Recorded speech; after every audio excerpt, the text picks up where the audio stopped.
let's make sure that we're loud enough. So make sure I can be heard when I'm talking.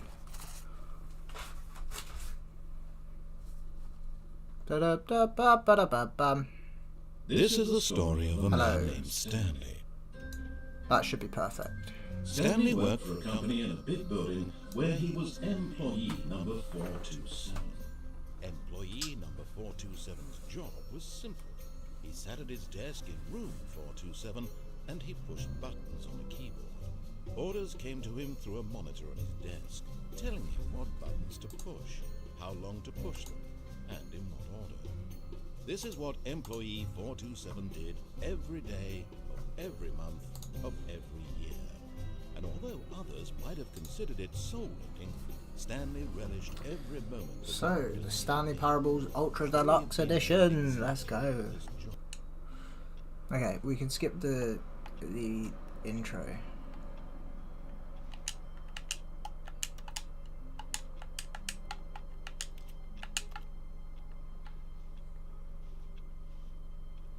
All of his co-workers were gone. What could it mean? Stanley decided to go to the meeting room. Perhaps he had simply missed a memo. No matter how hard Stanley looked, he couldn't find a trace of his co-workers.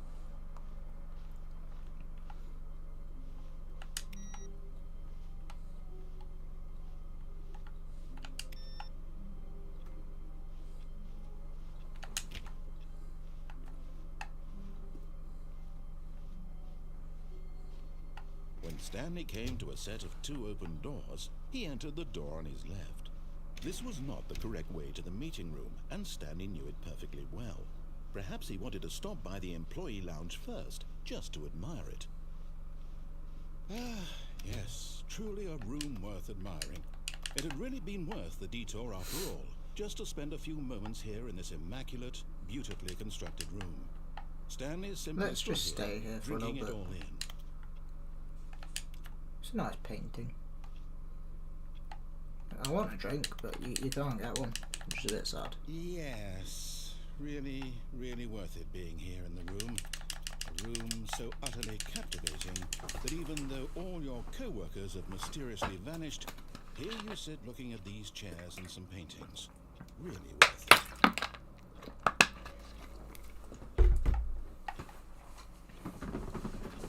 At this point, Stanley's obsession with this room bordered on creepy and reflected poorly on his overall personality. It's possible that this is why everyone left.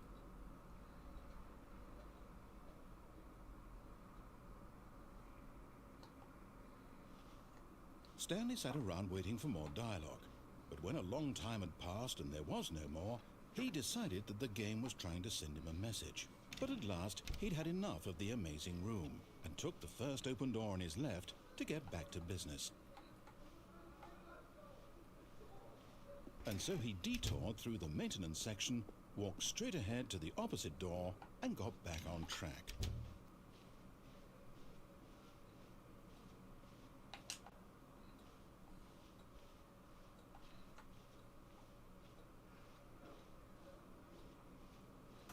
Yet there was not a single person here either. Feeling a wave of disbelief, Stanley decided to go up to his boss's office, hoping he might find an answer there.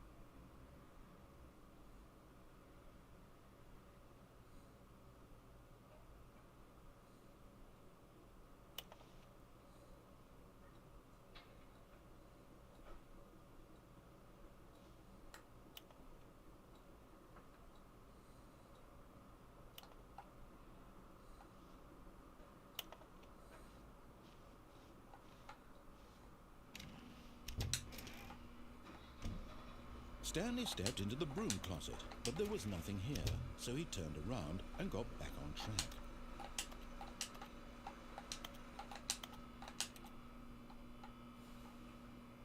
There was nothing here. No choice to make, no path to follow. Just an empty broom closet. No reason to still be here. We're staying in the broom closet. You will not stop me. You will not stop Stanley me. was still just sitting in the broom closet. He wasn't even doing anything. At least if there was something to interact with, he'd be justified in some way. As it is, he's literally just standing there doing sweet FA.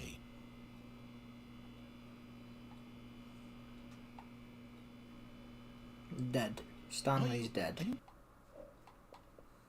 Really still in the broom closet? Standing around doing nothing? Why? Please offer me some explanation here. I'm genuinely confused.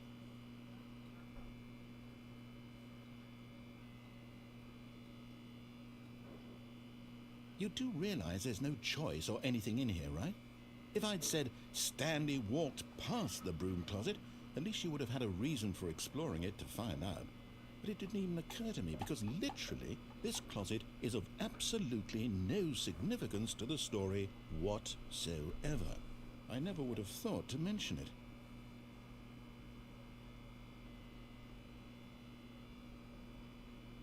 Maybe to you this is somehow its own branching path.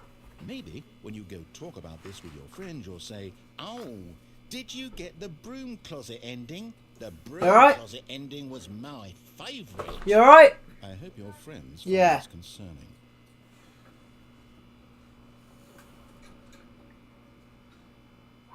Stanley was fat and ugly and really, really stupid. He probably only got the job because of a family connection. That's how stupid he is. That or with drug money. Also, Stanley is addicted to drugs and hookers. I love this game. Well, I've come to a very definite conclusion about what's going on right now. You're dead. You got to this broom closet, explored it a bit, and were just about to leave because there's nothing here, when a physical malady of some sort shut down your central nervous system and you collapsed in front of your screen. Well, in a situation like this, the responsible thing is to alert someone nearby so as to ensure that your body is taken care of before it begins to decompose. Hello? Anyone who happens to be nearby? The person at this computer is dead. They have fallen prey to any number of your countless human physiological vulnerabilities. It's indicative of the long-term sustainability of your species. Please remove their corpse from the area and instruct another human to take their place, making sure they understand basic first-person video game mechanics and filling them in on the history of narrative tropes in video gaming, so that the irony and insightful commentary of this game is not lost on them. All right, when you've done that, just step out into the hallway.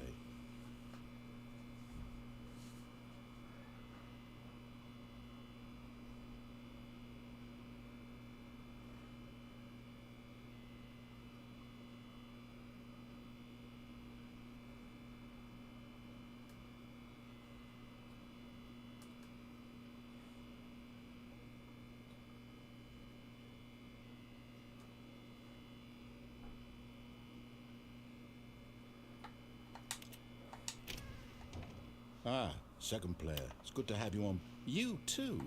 Unbelievable. I'm at the mercy of an entire species of invalids. Perhaps there's a monkey nearby you can hand the controls to. A fish? Fungus? Look, you can hammer out the details. I'm not particularly picky. I'll just be waiting for when you're ready to pick up the story again.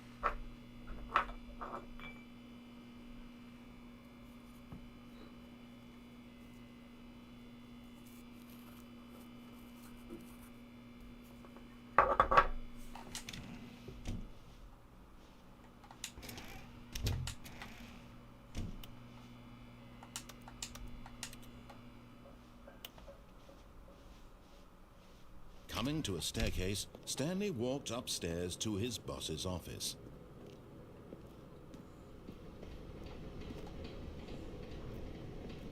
But Stanley just couldn't do it. He considered the possibility of facing his boss, admitting he had left his post during work hours. He might be fired for that. And in such a competitive economy, why had he taken that risk? All because he believed everyone had vanished? His boss would think he was crazy. And then something occurred to Stanley. Maybe He thought to himself, maybe I am crazy. All of my co-workers blinking mysteriously out of existence in a single moment for no reason at all. None of it made any logical sense. And as Stanley pondered this, he began to make other strange observations. For example, why couldn't he see his feet when he looked down? Why did doors close automatically behind him wherever he went? And for that matter, these rooms were starting to look pretty familiar. Were they simply repeating? No, Stanley said to himself, this is all too strange. This can't be real. And at last, he came to the conclusion that had been on the tip of his tongue. He just hadn't found the words for it. I'm dreaming, he yelled. This is all a dream. Oh, what a relief Stanley felt to have finally found an answer, an explanation. His co-workers weren't actually gone. He wasn't going to lose his job. He wasn't crazy after all. And he thought to himself, I suppose I'll wake up soon. I'll have to go back to my boring real-life job pushing buttons. I may as well enjoy this while I'm still lucid. So, he imagined himself flying and began to gently float above the ground. Then he imagined himself soaring through space on a magical starfield, and it too appeared. It was so much fun, and Stanley marveled that he had still not woken up. How was he remaining so lucid? And then perhaps the strangest question of them all entered Stanley's head. One he was amazed he hadn't asked himself sooner. Why is there a voice in my head dictating everything that I'm doing and thinking? Now the voice was describing itself being considered by Stanley, who found it particularly strange. I'm dreaming about a voice describing me, thinking about how it's describing my thoughts, he thought. And while he thought it all very odd and wondered if this voice spoke to all people in their dreams, the truth was that, of course, this was not a dream. How could it be? Was Stanley simply deceiving himself, believing that if he's asleep, he doesn't have to take responsibility for himself? Stanley is as awake right now as he's ever been in his life. Now, hearing the voice speak these words was quite a shock to Stanley. After all, he knew for certain, beyond a doubt, that this was in fact a dream. Did the voice not see him float and make the magical stars just a moment ago? How else would the voice explain all that? This voice was a part of himself too. Surely, if he could just... He would prove it. He would prove that he was in control, that this was a dream. So he closed his eyes gently, and he invited himself to wake up. He felt the cool weight of the blanket on his skin, the press of the mattress on his back, the fresh air of a world outside this one. Let me wake up, he thought to himself. I'm through with this dream. I wish it to be over. Let me go back to my job. Let me continue pushing the buttons. Please, it's all I want. I want my apartment, and my wife, and my job. All I want is my life exactly the way it's always been. My life is normal. I am normal. Everything will be fine. I am okay.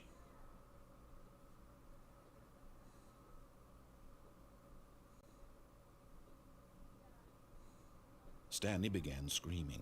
Please, someone, wake me up. My name is Stanley. I have a boss. I have an office. I am real. Please, just someone tell me I am real. I must be real. I must be. Can anyone hear my voice? Who am I? Who am I? And everything went black.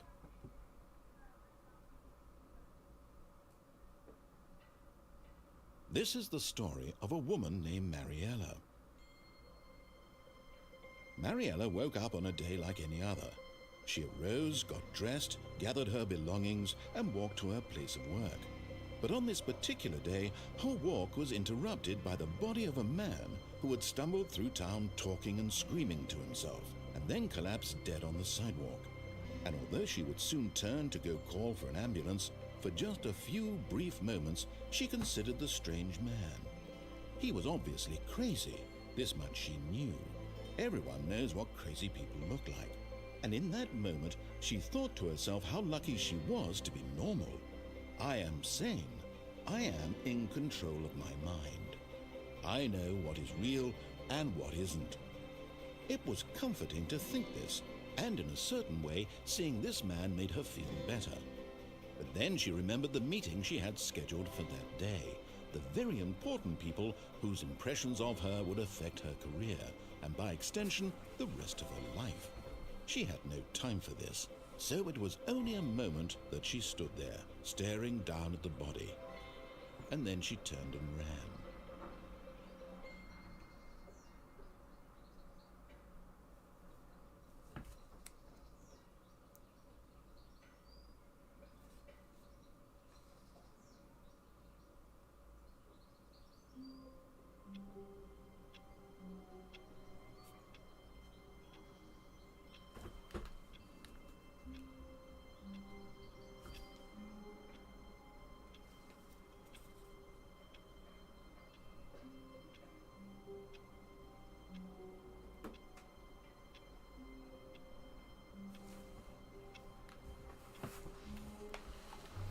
All of his co-workers were gone.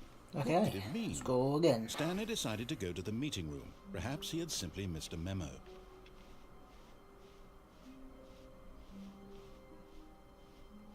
When Stanley came to a set of 2 open doors, this was not the correct way to the meeting room, and Stanley knew it perfectly well. Perhaps he wanted to stop by the employee lounge first, just to admire it. Wow, yes, this room. But eager to get back to business, Stanley took the first open door on his left. And so he detoured through the maintenance section, walked straight ahead to the opposite door, and got back on track.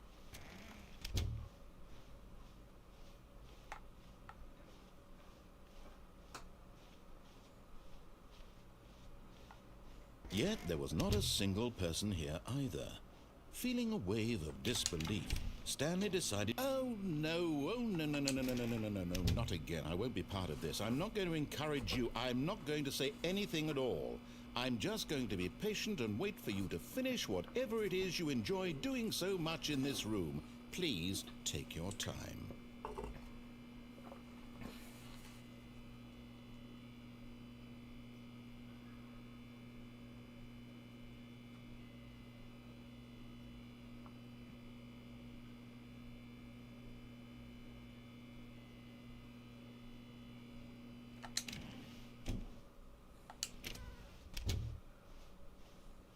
Coming to a staircase, Stanley walked upstairs to his boss's office.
Stepping into his manager's office, Stanley was once again stunned to discover not an indication of any human life. Shocked, unraveled, Stanley wondered in disbelief who orchestrated this. What dark secret was being held from him? What he could not have known was that the keypad behind the boss's desk guarded the terrible truth that his boss had been keeping from him. And so the boss had assigned it an extra secret PIN number, 2845. But of course, Stanley couldn't possibly have known this.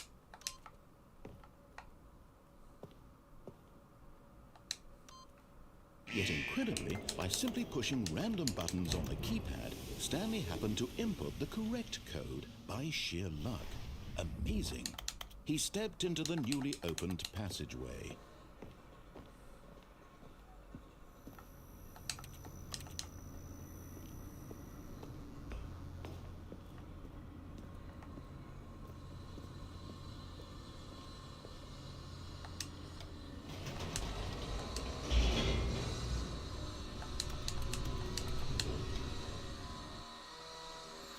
Dum dum dum dum dum dum dum dum dum dum.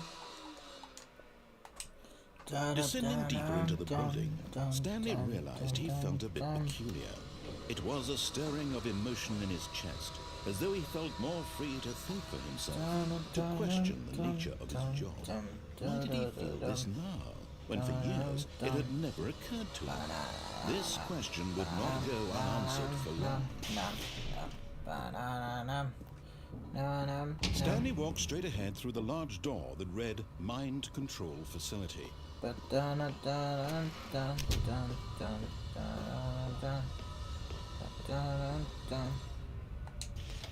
The lights rose on an enormous room packed with television screens.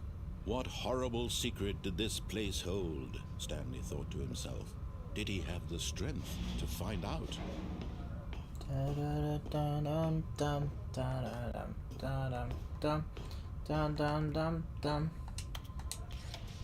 Now the monitors jumped to life, their true nature revealed. Each bore the number of an employee in the building, Stanley's co-workers. The lives of so many individuals reduced to images on a screen, and Stanley, one of them, eternally monitored in this place where freedom meant nothing. You alright? Right. Yeah. How comes Pingu's downstairs? Mum told me to leave him in the crate with the Kong. Oh, right. Yeah. Rob went out, wasn't he? Nah, he's asleep. Oh, was he? Yeah. Alright, Scouser. This later. mind control Can I get you to look facility, at the bits it I've was got too drafted for horrible to believe Yeah, it couldn't yeah, be that's true. Had What do you mean Stanley by really look at been them, under mate? someone's Oh, I got control him all this this Yeti time? X Was this the only Yeah, yeah, reason yeah. he was Wanted- happy with his boring job? And like That a his stand for him to emotions had hold been it. manipulated Yeah, to I know accept what it it is. I'll have a look a blindly? little bit. Alright. No, he refused to believe it. He couldn't accept it. His own life in someone else's control? Never! It was unthinkable, wasn't it? Was it even possible? Okay, Had he Scouser. truly I'll say spent okay, his you can't entire hear me. life utterly blind to the world? But here was the proof. The heart of the operation. Controls labeled with emotions. Happy, or sad, or content. Walking, eating, working. All of it monitored and commanded from this very place. And as the cold reality of his past began to sink in, Stanley decided that this machinery would never again exert its terrible power over another human life. For he would dismantle the controls once and for all.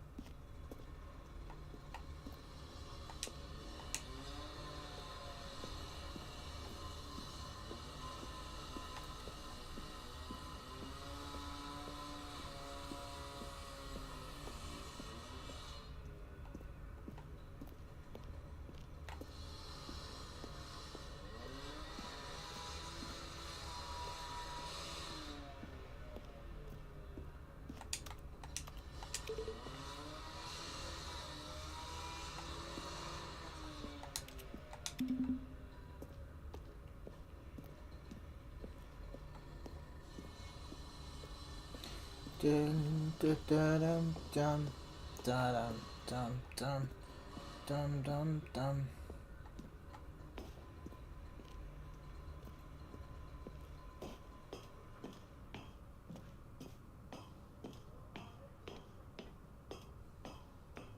And when at last he found the source of the root...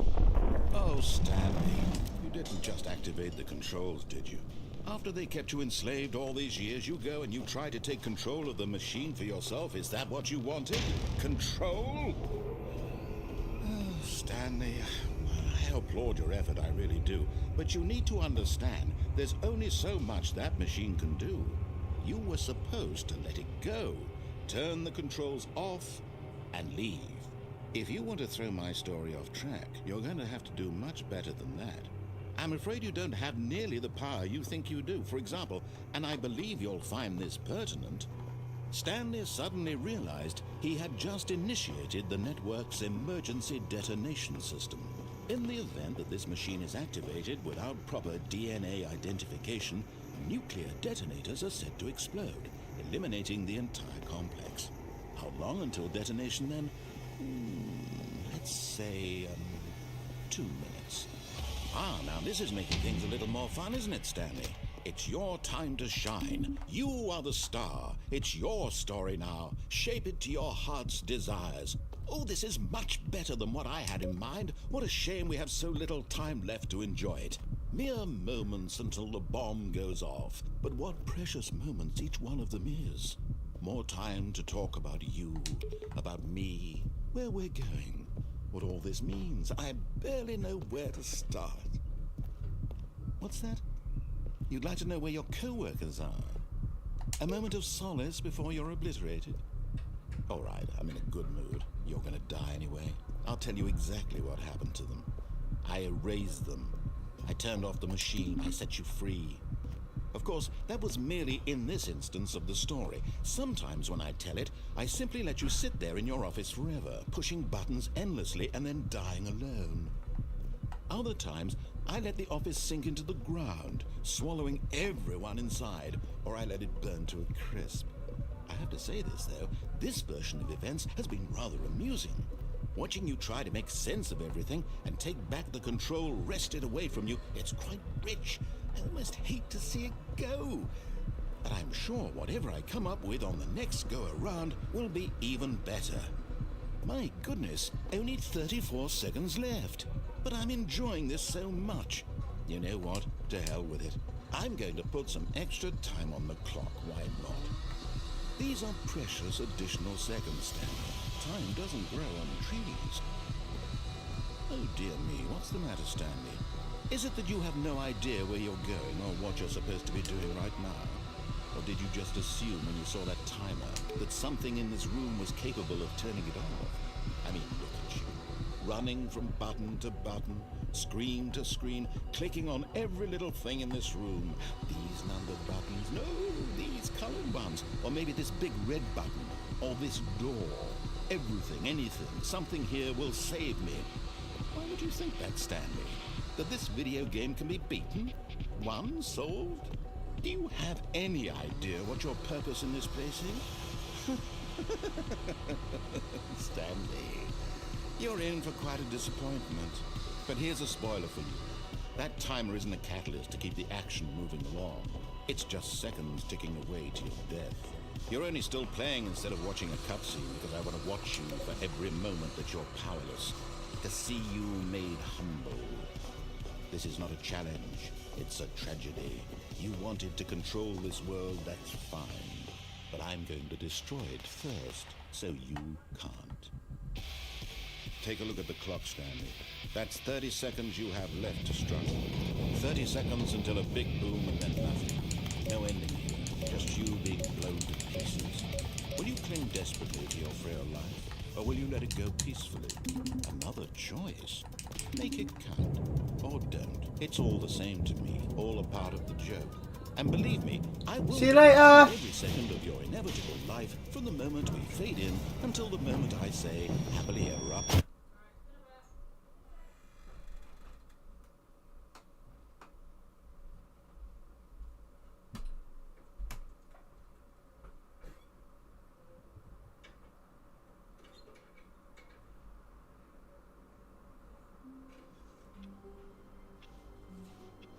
All of his co-workers were gone.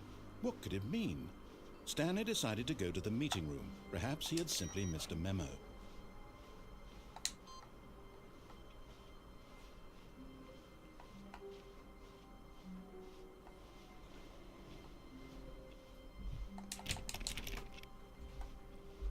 For shit then.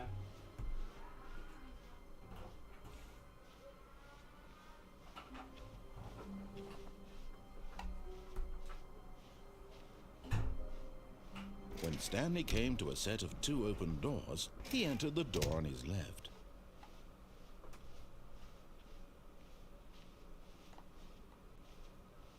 Yet there was not a single person here either.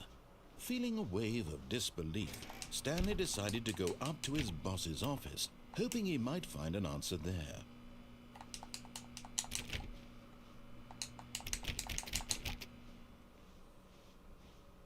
Coming to a staircase, Stanley walked upstairs to his boss's office.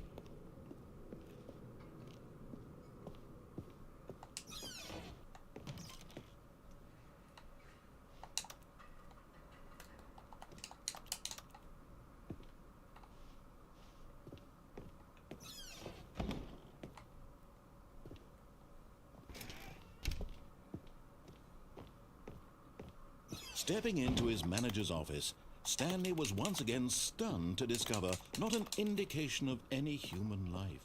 What could it mean? Stanley wondered aloud to nobody. He began wildly tearing through papers on the boss's desk, pulling books off the shelf, looking behind paintings, desperate for clues to his situation. But his attention was caught by a keypad behind the boss's desk. What could its purpose be? In fact, this keypad guarded the terrible secret that lay buried below his feet. And so the boss had assigned it an extra secret PIN number, 2845. But of course, Stanley couldn't possibly have known this.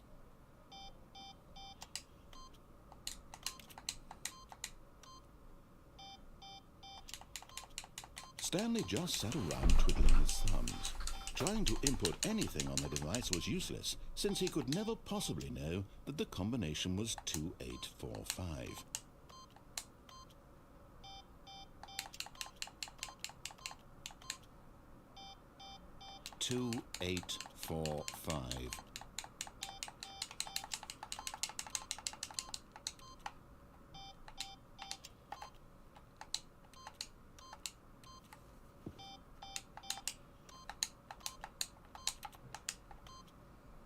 Forgot, but it turns out that the panel's emergency override kicked in, and the door just opened all by itself, and Stanley got the hell along with the story.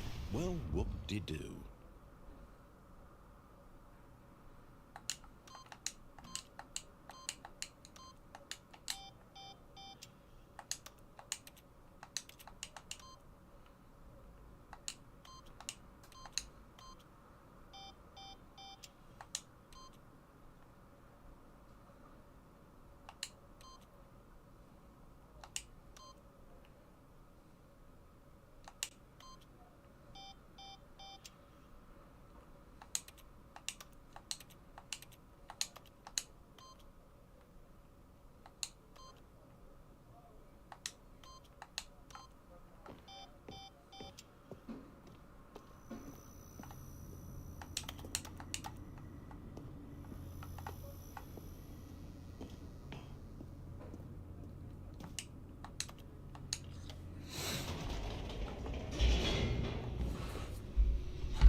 Stanley walked straight ahead through the large door that read Mind Control Facility.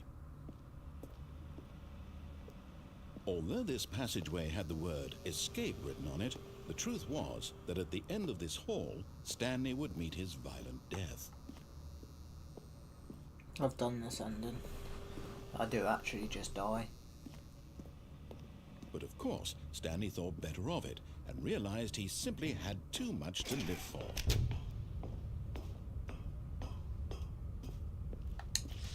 The lights rose on an enormous room packed with television screens. What horrible secret did this place hold? Stanley thought to himself. Did he have the strength to find out?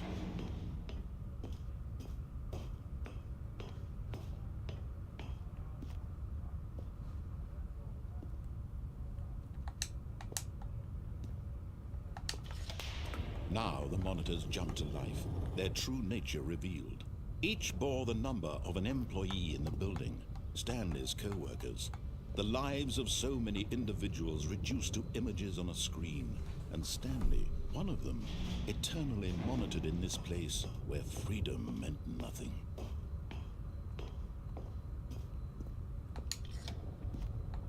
This mind control facility, it was too horrible to believe. It couldn't be true. Had Stanley really been under someone's control all this time? Was this the only reason he was happy with his boring job? That his emotions had been manipulated to accept it blindly?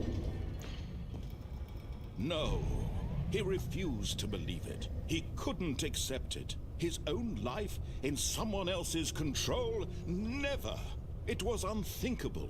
Wasn't it? Was it even possible? Had he truly spent his entire life utterly blind to the world? But here was the proof. The heart of the operation. Controls labeled with emotions. Happy, or sad, or content. Walking, eating, working. All of it monitored and commanded from this very place. And as the cold reality of his past began to sink in, Stanley decided that this machinery would never again exert its terrible power over another human life. For he would dismantle the controls once and for all.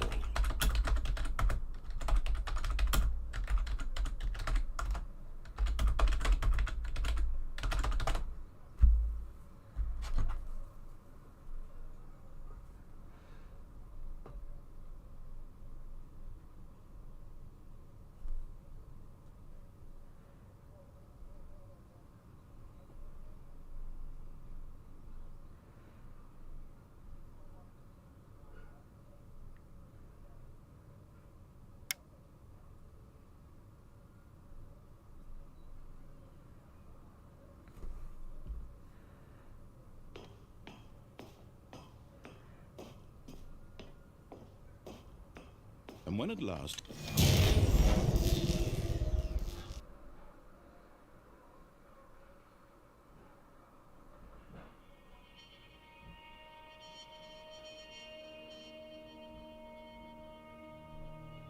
blackness and a rising chill of uncertainty. Was it over?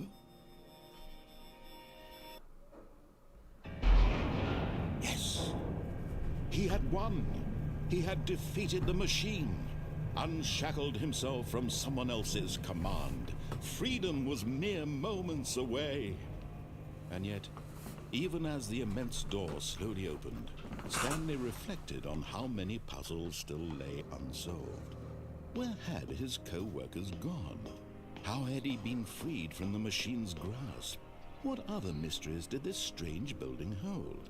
But as sunlight streamed into the chamber, he realized none of this mattered to him, for it was not knowledge or even power that he had been seeking, but happiness. Perhaps his goal had not been to understand, but to let go. No longer would anyone tell him where to go, what to do, or how to feel. Whatever life he lives, it will be his. And that was all he needed to know. It was perhaps the only thing worth knowing. Stanley stepped through the open door.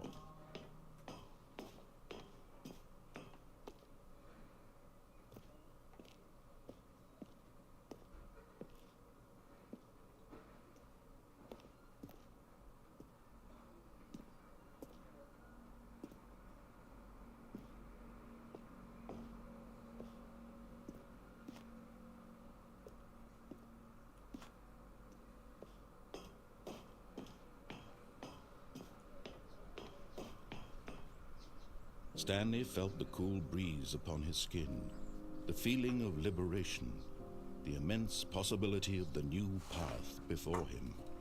This was exactly the way, right now, that things were meant to happen. And Stanley was happy.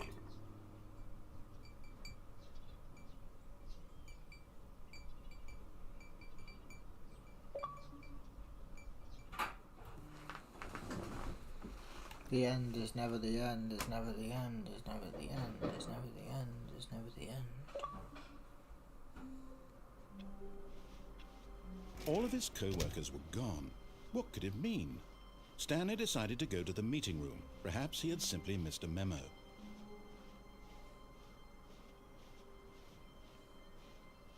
When Stanley came to a set of 2 open doors, this was not the correct way to the meeting room, and Stanley knew it perfectly well. Perhaps he wanted to stop by the employee lounge first, just to admire it. The lounge was sublime, a work of art.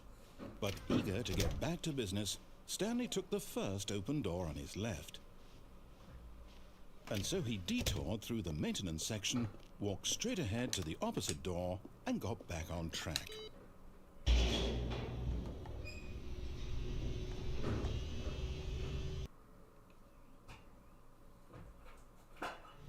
But Stanley didn't want to go back to the office. He wanted to wander about and get even further off track. So now in order to get back, he needed to go,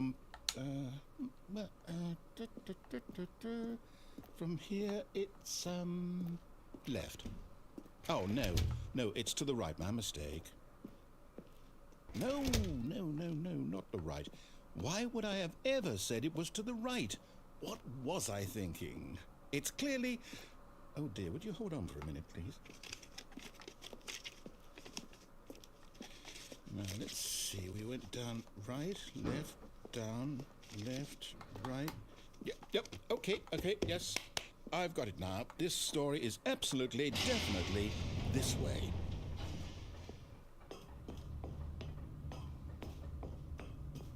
No. This isn't right at all. You're not supposed to be here yet. This is all a spoiler.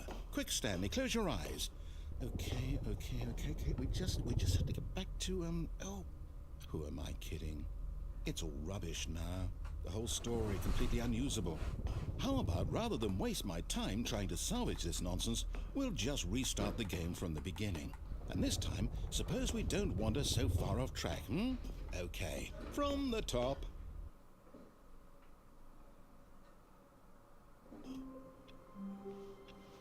All of his co-workers were gone. What could it mean? Stanley decided to go to the meeting room. Perhaps he had simply missed a memo.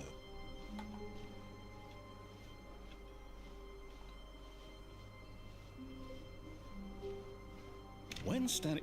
Wait, what? No, I restarted. I swear I definitely restarted the game over, completely fresh. Everything should be... Oh, did something change? Stanley, did you change anything when we were back in that room with all the monitors? Did you move the story somewhere, or... Hold on. Why am I asking you? I'm the one who wrote the story. It was right here just a minute ago. I know for sure that it's here somewhere. Okay, then. It's an adventure. Come, Stanley. Let's find the story.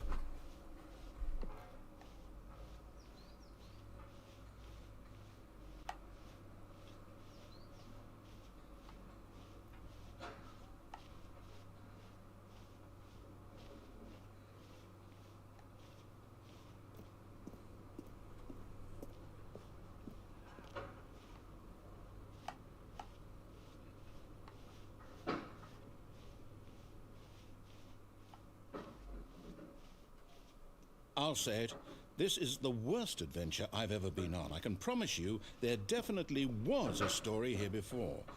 Do we need to restart the game again? Well, I find it unlikely that we'll ever progress by starting over and over again, but it's got to be better than this. Okay, let's give it a shot. Why not?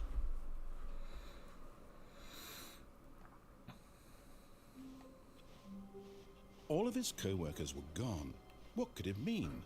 Stanley decided to go to the meeting room. Perhaps he had simply missed a memo.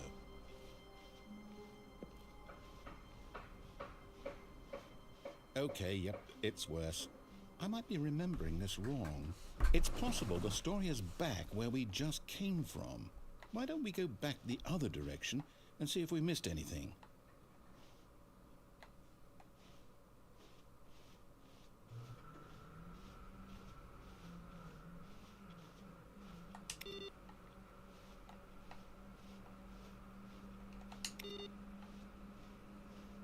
Aha!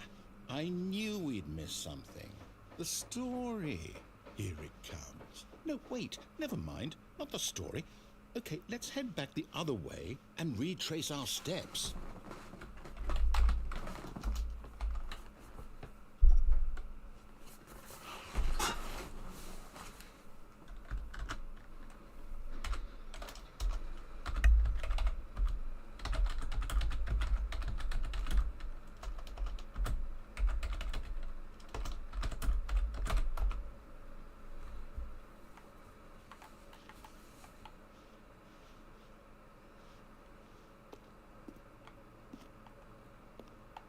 Now this, well, I'll be honest, I don't recognize this place at all.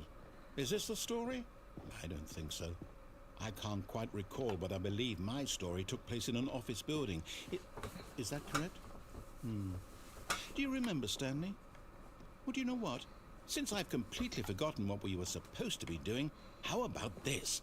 You win! Congratulations! I know you put in a lot of hard work, and it really paid off, so good job. Oh, no, I don't feel right about this at all. We both know you didn't put in any actual work for that win. Some people win fair and square, and this was not one of those situations. Okay, I'm getting weirded out by whatever this place is. I don't care what might happen this time. I have to restart.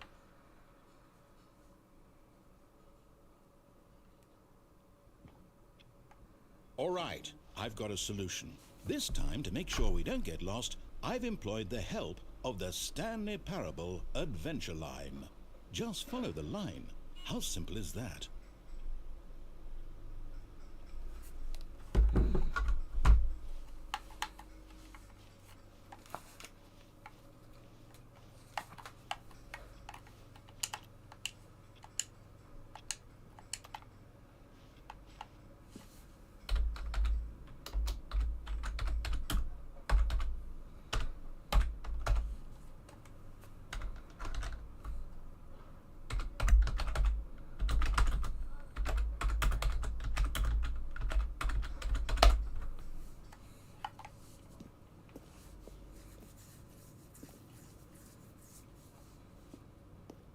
You see, the line knows where the story is. It's over in this direction. Onward, Stanley, to destiny. Though, here's a thought. Wouldn't wherever we end up be our destination, even if there's no story there? Or to put it another way, is the story of no destination still a story? Simply by the act of moving forward, are we implying a journey such that a destination is inevitably conjured into being via the very manifestation of the nature of life itself? Whoa. Hang on. That got a bit weird back there. Well, I'd like to apologize. Not sure where I was going with all that. You know what? I think what we need right now is a bit of music to lighten the mood.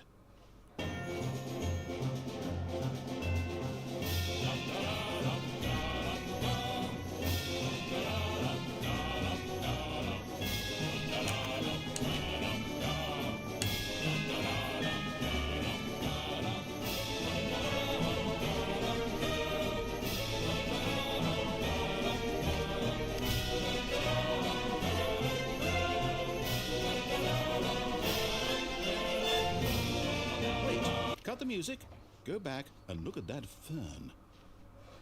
Wait, what? We're back at the office? No. Line, you do know we're looking for the Stanley Parable, right? The story?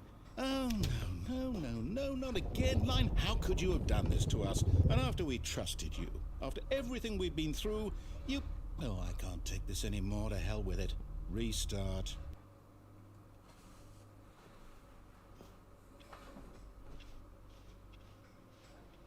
You know what, Stanley? I say forget the adventure line. What's it ever done for us? We're intelligent people, right? Why can't we make up our own story? Something exciting, daring, mysterious. Ooh, this all sounds perfectly doable. Why don't we simply start wandering in, well, I don't know. How about this direction?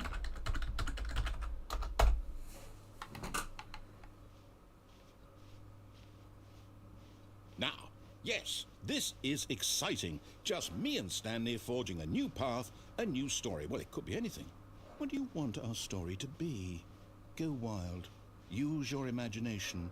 Whatever it might be, Stanley, I'm ready for it. Oh, no, not you again. Stanley, I'd also like to veto the line from having any role in our awesome new story. No lines or monitor rooms. Just don't acknowledge it, and we should be fine.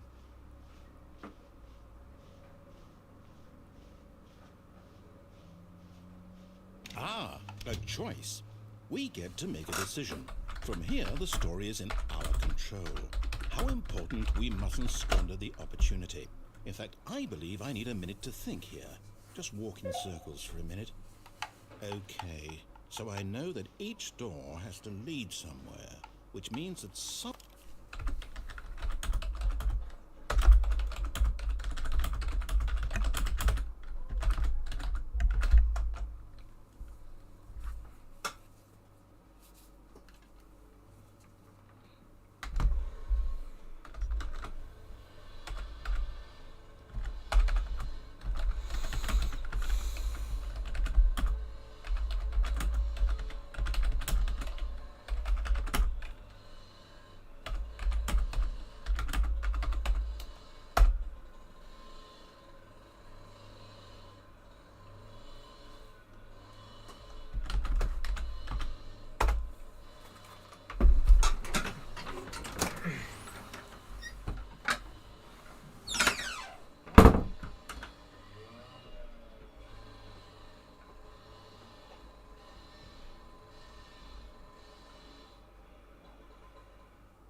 Right.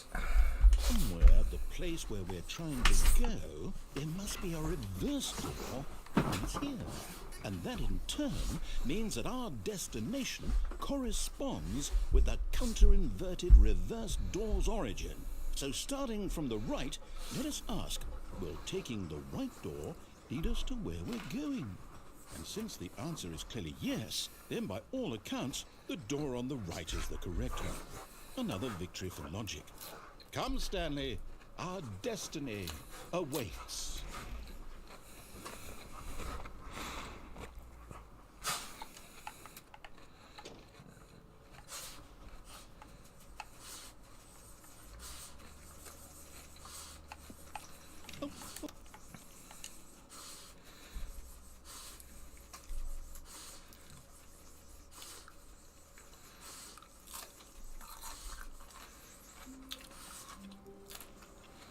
Stanley knew the office layout like the back of his hand.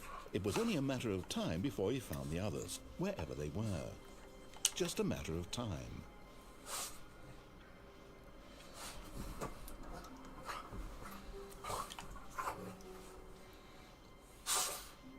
When Stanley came to a set of 2 open doors, this was not the correct way to the meeting room, and Stanley knew it perfectly well. Perhaps he wanted to stop by the employee lounge first, just to admire it. Standing now in this incredible room, Stanley for the first time understood truth. But eager to get back to business, Stanley took the first open door on his left.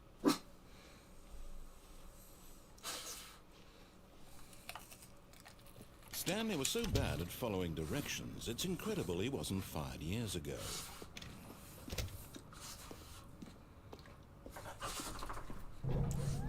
Look, Stanley, I think perhaps we've gotten off on the wrong foot here. I'm not your enemy, really, I'm not. I realize that investing your trust in someone else can be difficult, but the fact is that the story has been about nothing but you all this time. What? Really? I was in the middle of something. Do you have zero consideration for others? Are you that convinced that I want something bad to happen to you? Why, I don't know how to convince you of this, but I really do want to help you, to show you something beautiful. Look, let me prove it. Let me prove that I'm on your side. Give me a chance. Now listen carefully, this is important. Stanley walked through the red door. Aha, perhaps you misunderstood. Stanley walked through the red door. I still don't think we're communicating properly.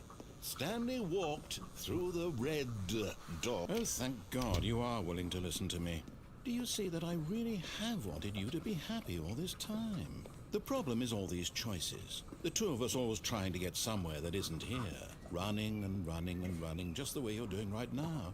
Don't you see that it's killing us, Stanley? I wanted to stop. We would both be so much happier if we just stopped. And I think I have a solution. Here, let me show you.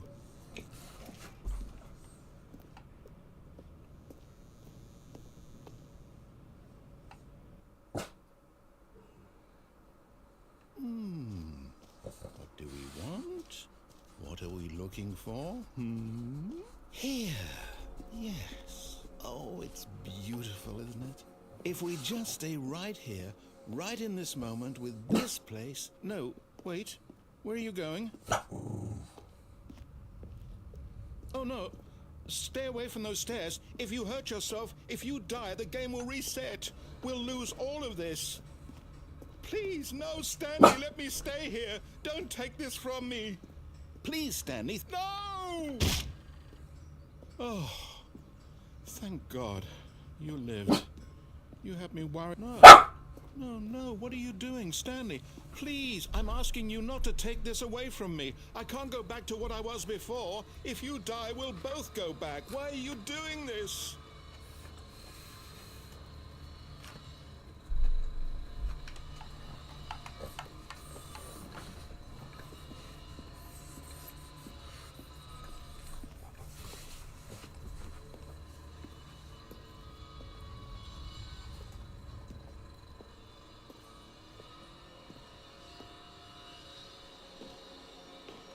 There. See? This is what you want. This is where we can both be happy. We really can. If we stop, Stanley, go back.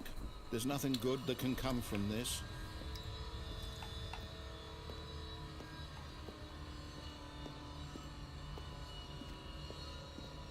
Do you just not believe me? What can I say to convince you?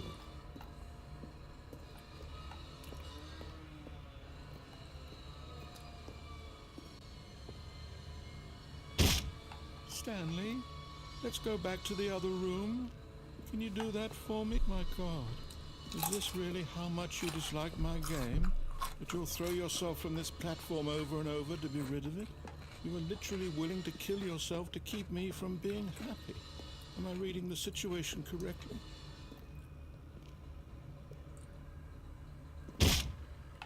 Or maybe you're just getting a kick out of it. I don't know anymore. I just wanted us to get along. But I guess that was too much to ask. It looks like you wanted to make a choice after all. Well, this one is yours.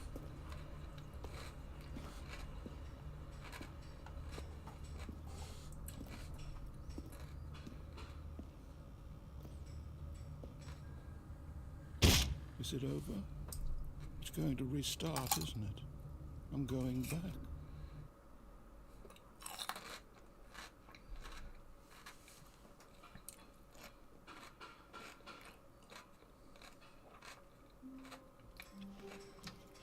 All of his co-workers were gone. What could it mean? Stanley decided to go to the meeting room. Perhaps he had simply missed a memo.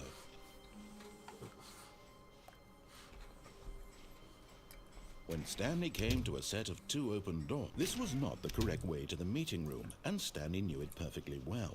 Perhaps he wanted to stop by the employee lounge first, just to admire it. Stanley felt lightheaded, butterflies in his stomach, but eager to get back to business, Stanley took the first open door on his left. Stanley was so bad at following directions, it's incredible he wasn't fired years ago. Look, Stanley, I think perhaps we've gotten off on the wrong foot here. But in his eagerness to prove that he is in control of the story and no one gets to tell him what to do, Stanley leapt from the platform and plunged to his death. Good job, Stanley. Everyone thinks you are very powerful.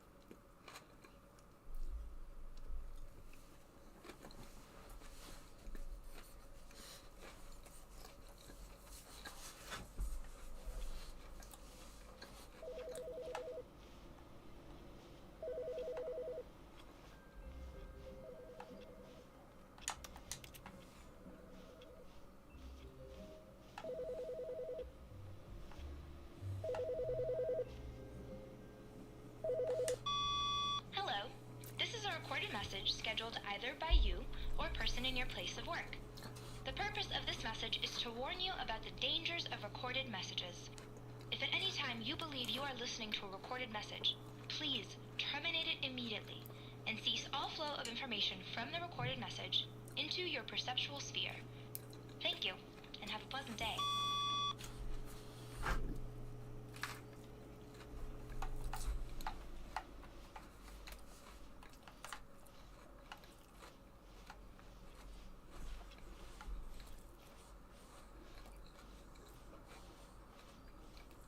When Stanley came to a set of 2 open doors, he entered the door on his left.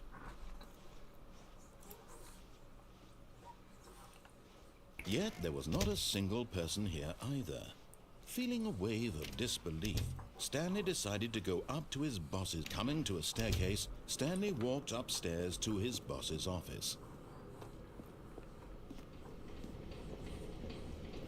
But Stanley just couldn't do it. He considered...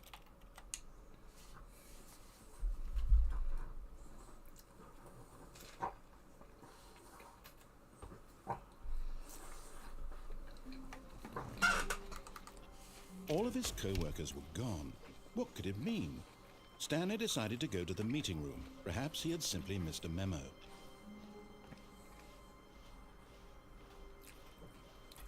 When Stanley came to a set of 2 open doors, this was not the correct way to the meeting room, and Stanley knew it perfectly well. Perhaps he wanted to stop by the employee lounge first, just to admire it.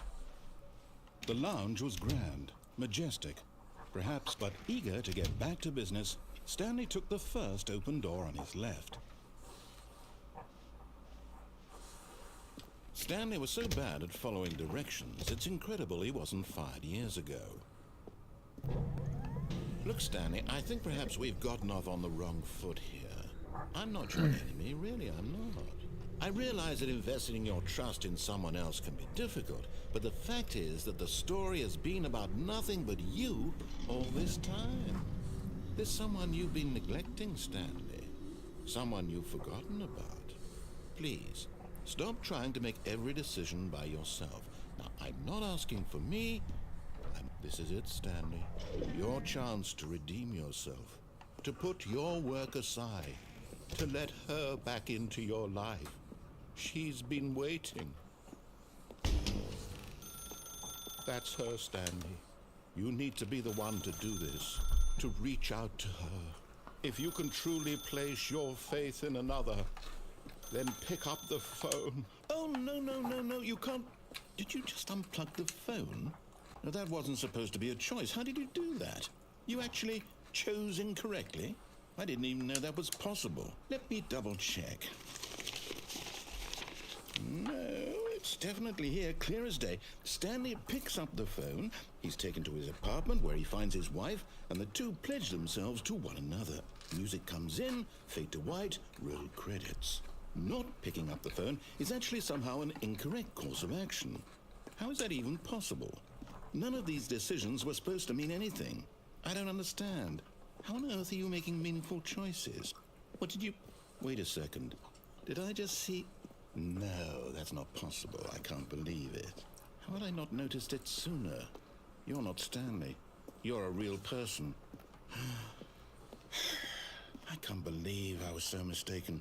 This is why you've been able to make correct and incorrect choices. And to think I've been letting you run around in this game for so long. If you'd made any more wrong choices, you might have negated it entirely. It's as though you completely ignored even the most basic safety protocol for real-world decision-making. Or did you not grasp the severity of the situation? Well, I won't have that kind of risk on my watch. I'm going to stop the game for a moment so we can educate you properly on safe decision-making in the real world. Please observe this helpful instructional video. Choice. It's the best part of being a real person. But if used incorrectly, can also be the most dangerous. For example, in this scenario, a hypothetical real person named Rupert has a choice. He could invent a machine that eliminates food shortages across the world to make life better for all people. Or he could spend years of hard work forgetting how to read. Which choice would you make? Remember that unlike here, the real world makes sense, and at no time should you make a choice that does not conform to rational logic. If you find yourself speaking with a person who does not make sense, in all likelihood, that person is not real. Allow the person to finish their thought, then provide an excuse why you cannot continue talking. Turn to a partner and practice saying, "My goodness, is it 4:30? I'm supposed to be having a back, sack, and crack."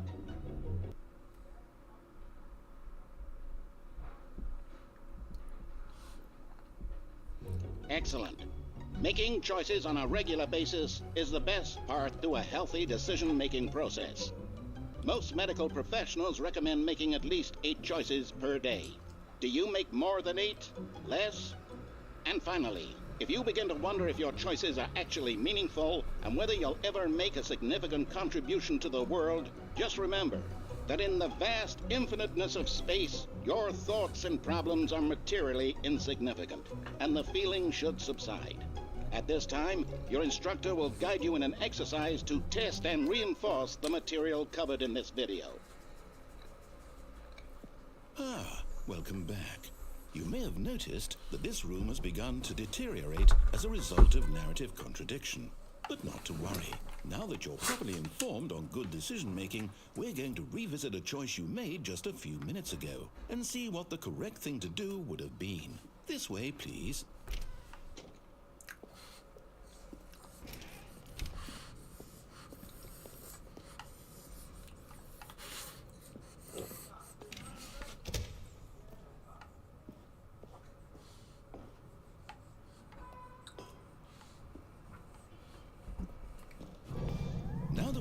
your choices are meaningful, we can't have you jumping off the platform and dying.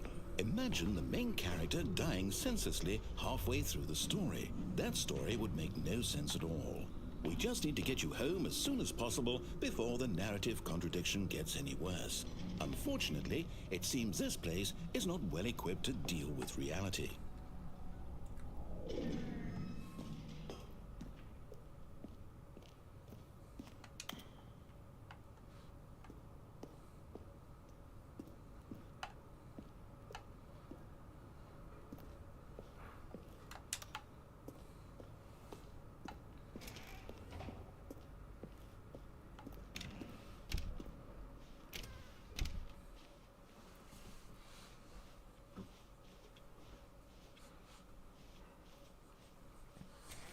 Almost there. You'll take the door on the left, back to the correct ending, the story will have resolution once again, and you'll be home free in the real world. Now remember, all you need to do is behave exactly as Stanley would. That means choosing responsibly and always putting the story first. I'm quite sure you'll be up to the task. Just follow my lead and you'll be fine. All right. When Stanley came to a set of 2 open doors, he entered the door on his left.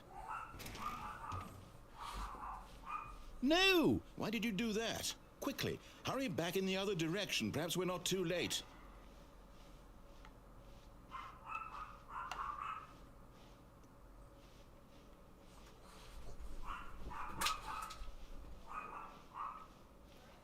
Oh, it's ruined. I can't believe, after everything we talked about, that my story, you've destroyed my work.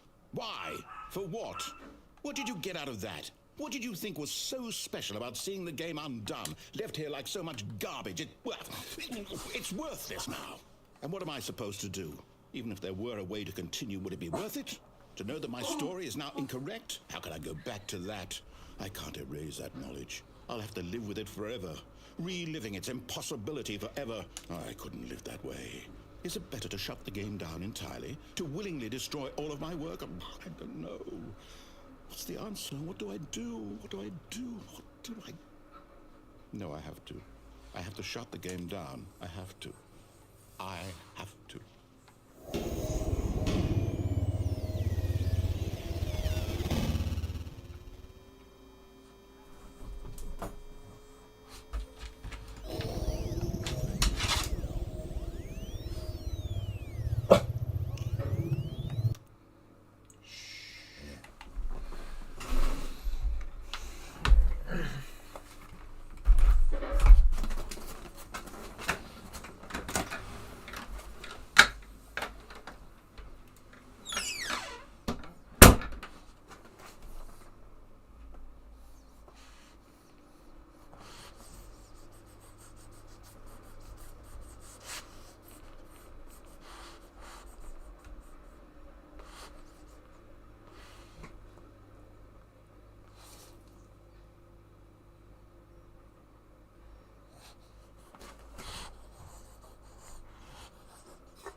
Stinky. Yep, the stinky sister. Can I sit? I'll sit with you. It's fine. It's okay. Oh, I'm here. I'm still here. Here in this pile of rubbish. With you. You. Who thought you were so clever. Now look where we are. My entire game is destroyed. It was the only thing in the world that was mine, and you've run it into the ground. What, did you think that would be funny? You just had to see? Didn't I impress upon you how important it was to be like Stanley? He actually knows how to do what I tell him to. He understands that if I say to do something, there's a damn good reason for it. That thought hadn't even occurred to you, had it? That there's a world outside of you? You're a child. Oh, my story. If you'd just gone through the door on the left, you would have seen it. There was a whole underground facility. You would have destroyed it and been victorious. It would have been so perfect. I worked so hard on it. I tried so hard to make... behave exactly as Stanley would. That means choosing responsibly and always putting the story first. I'm quite sure you'll be up to the task. Just follow my lead and you'll be fine. All right. When Stanley came to a set of 2 open doors, he entered the door on his left. Let's go to the right. No! Why did you do that? Quickly, hurry back. Behave exactly as Stanley would. That means choosing responsibly and always putting the story first. I'm quite sure you'll be up to the task. Just follow my lead and you'll be fine. All right. When Stanley came to a set of 2 open doors, He chose the door on his left. right.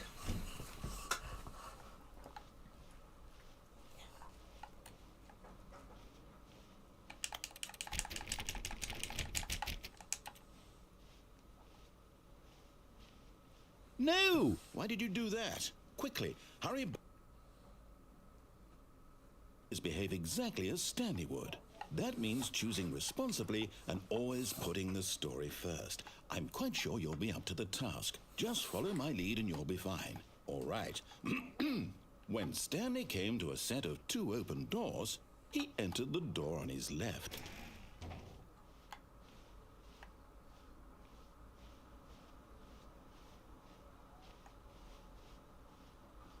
No! Why did you do that? Quickly, hurry. Behave exactly as Stanley would. That means choosing responsibly and always putting the story first. I'm quite sure you'll be up to the task. Just follow my lead and you'll be fine. All right. When Stanley came to a set of 2 open doors, he entered the door on his left.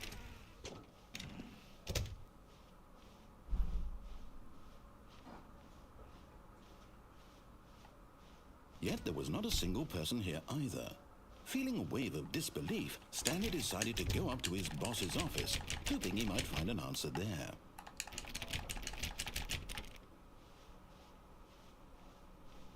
Coming to a staircase, Stanley walked upstairs to his boss's office.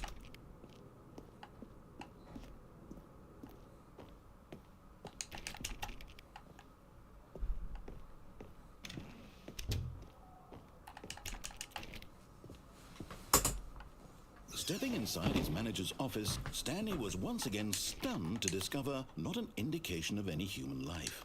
Shocked, unraveled, Stanley wondered in disbelief who orchestrated this, until he saw the door with a voice receiver next to it. Surely behind this door lay all the answers to his questions. And beyond all probability, he knew the passcode. He had seen it on his boss's computer just last week. Night Shark 115. Was this the code to open the door? Would it still work? There was only one way to find out. Stanley had been trained never to speak up, but now he would draw from within himself the courage to face the unknown. He drew a sharp breath and then spoke the code.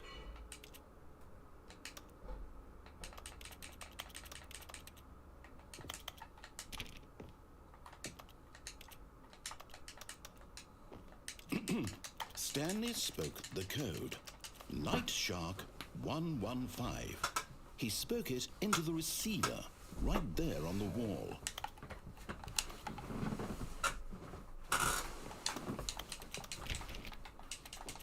I'm sorry, is there a problem? You didn't mishear me, did you?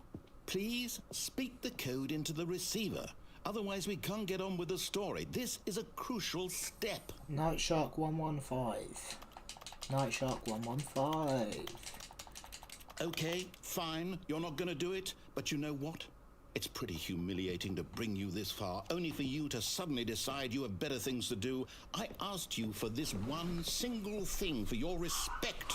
The kind of respect Stanley shows for his choices. He knows what it means to take a story seriously.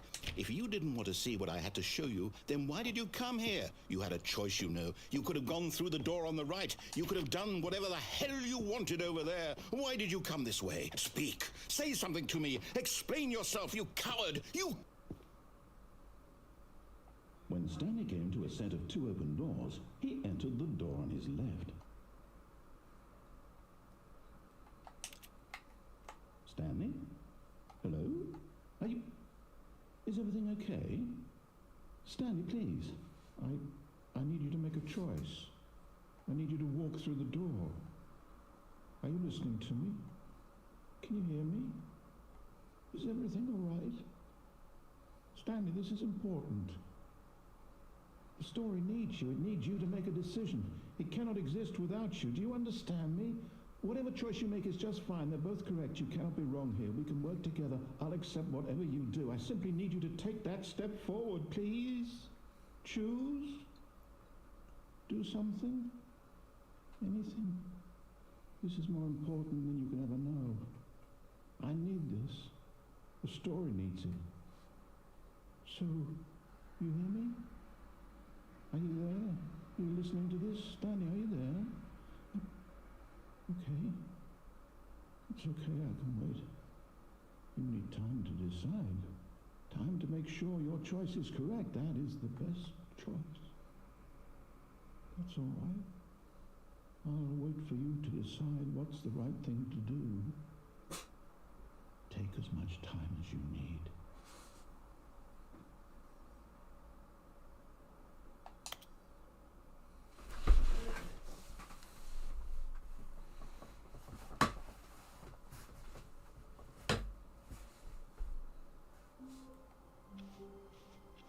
Stanley had never seen the office this brightly lit. Was it a sign of something? He hoped it was. He hoped very much that it was.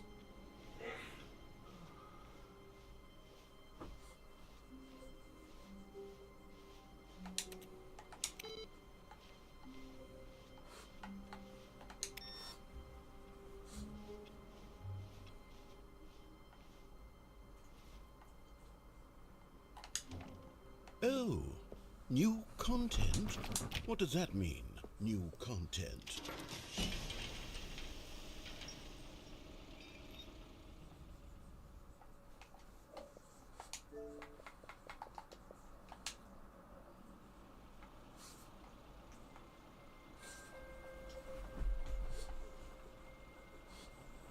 Hello, and thank you for playing the Stanley Parable Ultra Deluxe. As you may know, the Stanley Parable was a video game released in 2013 on home computers. After receiving critical and commercial success, it was expanded upon in 2022 with the Stanley Parable Ultra Deluxe, a reimagining of the game for consoles and home computers. The Stanley Parable Ultra Deluxe features exciting new content that broadens and expands the world of the Stanley Parable, delighting audiences the world over. Please, step inside and see what thrilling new adventures await in the Stanley Parable Ultra Deluxe. Oh, well, this sounds delightful. I'm very excited to see the thrilling new Ultra Deluxe content. Okay, so far it's an elevator. Nothing special yet, but I'm sure it's just the beginning of a mesmerizing adventure.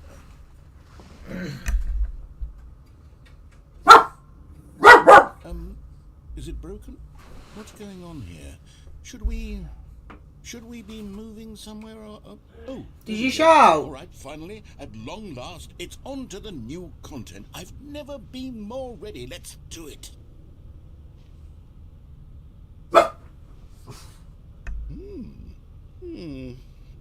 I have to say, initial impressions of Stanley Parable Ultra Deluxe, mostly tedious. It's as if oh, okay. Let's see the content. Give me the content, Stanley. All right, let's see. It's the jump circle.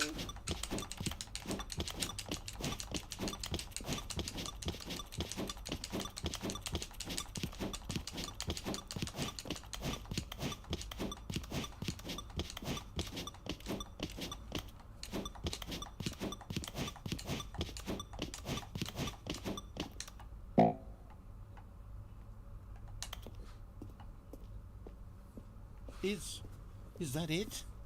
Surely that's not all the new content. There has to be something else, right? Goodness. Another elevator. Stanley, I have to say, initial impressions of this game are not positive. It's just elevators and jumping. Is this what passes for exciting new content?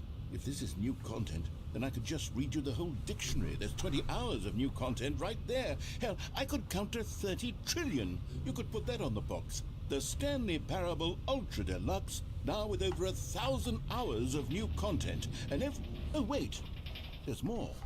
Very good. Yes. I knew there had to be something else. Let's see it. I'm ready for whatever it is. That's it? Oh, you've got to be kidding me. You see, Stanley? This is what happens when greedy video game developers with no respect for their fan base rush a cheap expansion to market for no reason other than to make an easy dollar. And don't get me started on the level of craftsmanship that's gone into it. In fact, I'm looking right now at the game's achievements, and it's hard to believe one of them actually says, "Test achievement, please ignore." What quality assurance department signed off on this? I'm infuriated.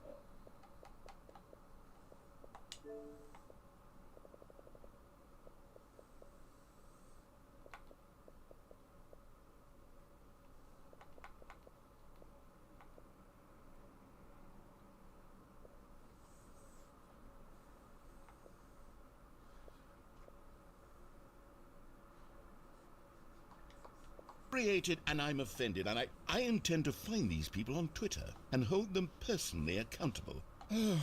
It's my fault, Stanley.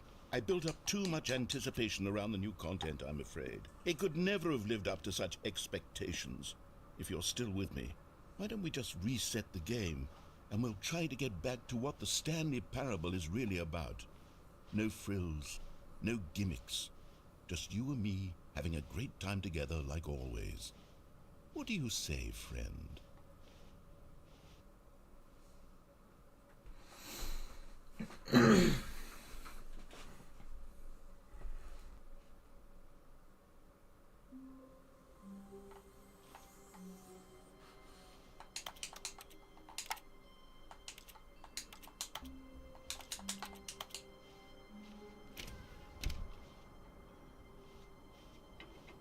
Psst. Stanley, come over here. In the vent. I want to show you something. Oh, you don't want to see the cool surprise I made for you? Well, fine. You're a dork anyway, so who cares? Oh, never mind. You're not a dork.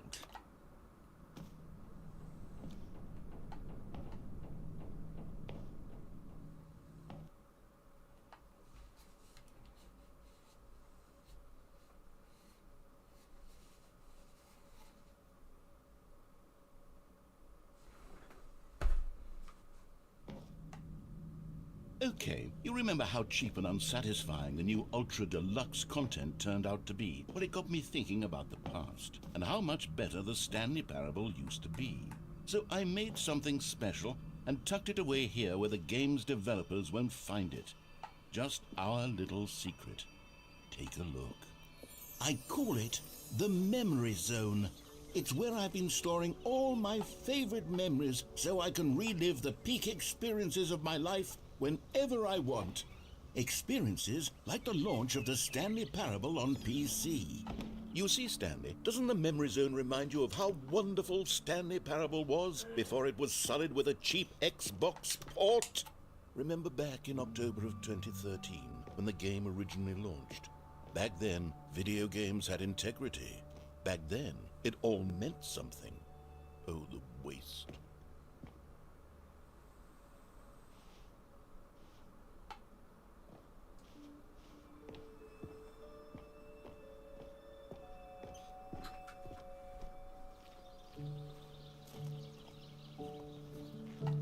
And over here is where I keep reviews of the Stanley Parable. Like this stunning triumph of games journalism, 10 out of 10 from Destructoid.com. James Stephanie Sterling writes, and I quote, "Where so many games that aspire to be more than games end up less than any form of art, Stanley Parable strives and then succeeds to be every game ever created.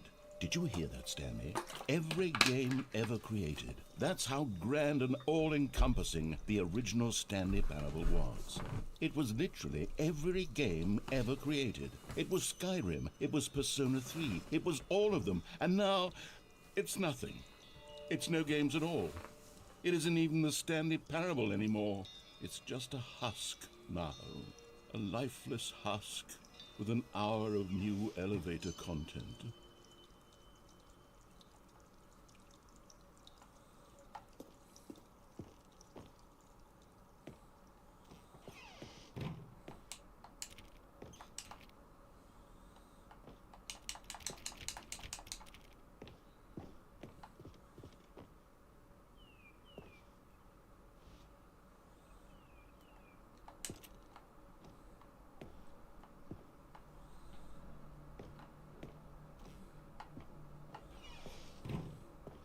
Here's another moving passage, this time from GameSpot.com.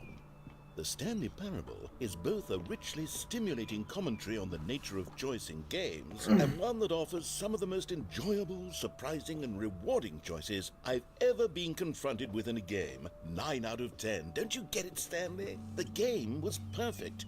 It didn't need anything else. It didn't need new content. All they had to do was transport it in pristine condition along to the Xbox, boom, done. And they couldn't even do that. Couldn't resist the urge to go meddling with a beloved franchise.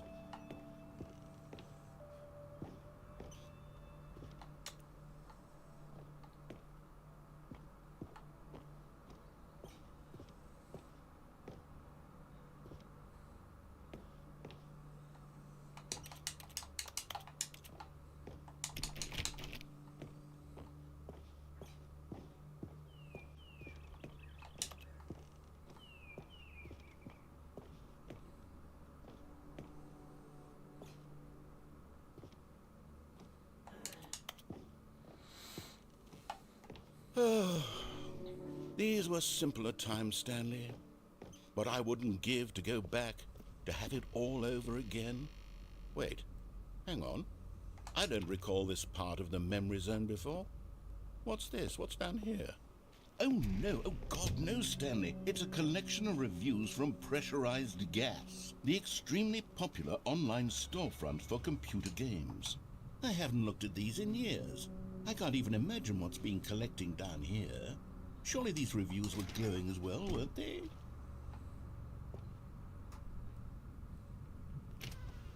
Honestly, I could not be bothered to play this game to full completion. The narrator is obnoxious and unfunny, with his humor and dialogue proving to be more irritating than entertaining. Unfunny! I'm not trying to be funny. I'm trying to make a serious work of art.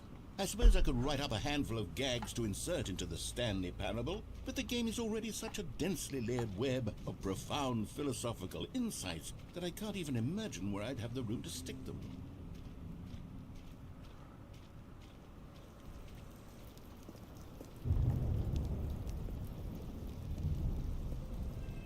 Okay, let's see what this one says. While the idea for the game is good, for someone who prefers non-linear games, this preachiness gets annoying fast. Preachy? Stanley? I'm not preachy, am I? You can tell me if I'm preachy. Honestly, you can. Oh, goodness. This is actually quite shocking for me. Well, to be honest, I had always thought of the game's dialogue as being rather terse to begin with. You can't know how much fluff I cut from the game to get it to feel as light and airy as it... Well, I always thought it did. But maybe it wasn't. Oh dear. What an awful memory to have to hold on to. These black marks on my otherwise unimpeachable track record. I feel like a failure. Like I let these people down. Perhaps the Stanley Parable isn't quite as sterling as I always remembered. What's this one got to say? You constantly have to stop doing anything so the narrator can catch up with his long-winded explanations of what's happening. I wish there was a skip button. A skip button? Well, yes. Yes, I think we can do that. If I'm truly too preachy, then then maybe letting you skip ahead for just a moment, surely it couldn't hurt. Not if it means we can strike these negative reviews from the record. Only positive reviews of the Stanley Parable. That's my motto today, and it's always been my motto. I'd do anything for the customer, Stanley. Yes, a skip button we shall have.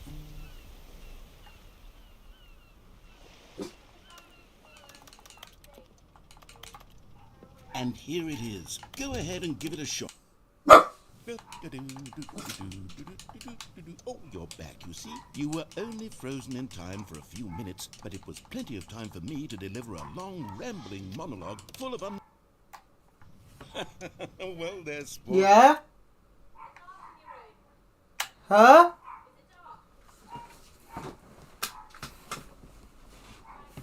You really did catch me rambling on a bit, didn't you? But that's the power of the button.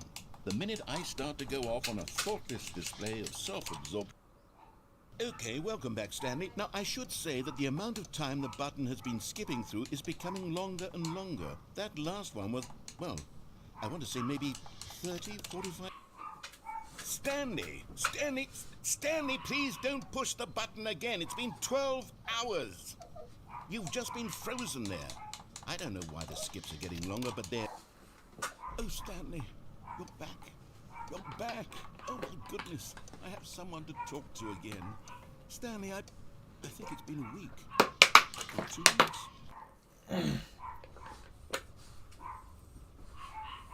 Oh, hello. It's you. You're here again. Welcome. I have had time to think about you and about it.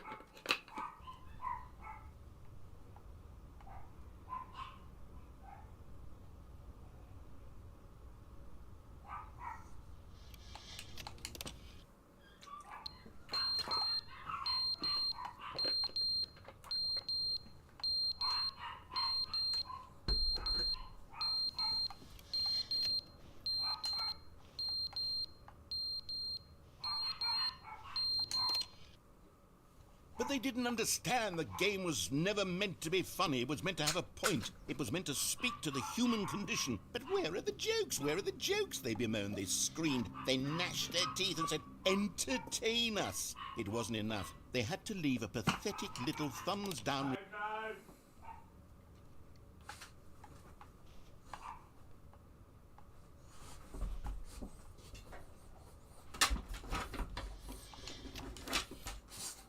The end is never the end, is never the end, is never the end, is never the end, is never the end, is never the end, is never the end, is never the end, is never the end, is never...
All of his co-workers were gone. What could it mean? Stanley decided to go to the meeting room. Perhaps he had simply missed a memo.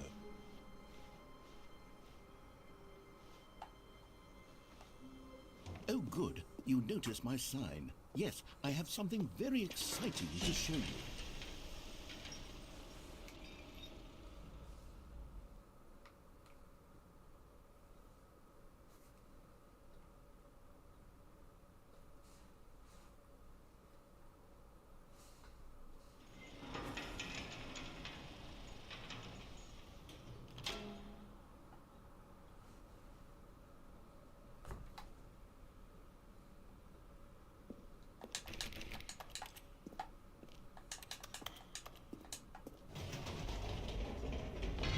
You see, Stanley, I've been reflecting on the Stanley Parable and about how roundly disappointing this ultra deluxe version has turned out to be. The original Stanley Parable was a landmark, and any new content for it should live up to that legacy. So forget this ultra deluxe nonsense. I say we take it one step even further. Which is why I'm very proud to announce for the first time ever, the Stanley Parable 2.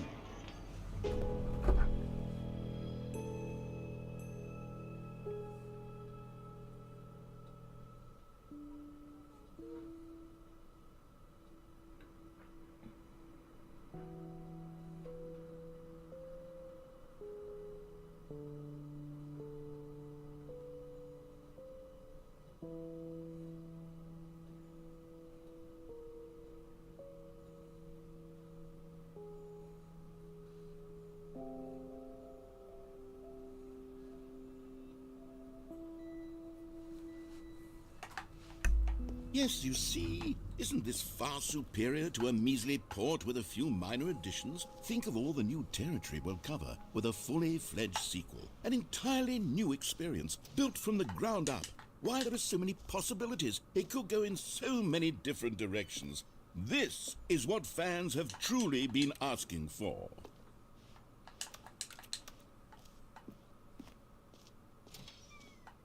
Now, to be clear, I haven't quite nailed down what exactly the Stanley Parable 2 is going to be, but let's take a look at some of the features I've been developing for it.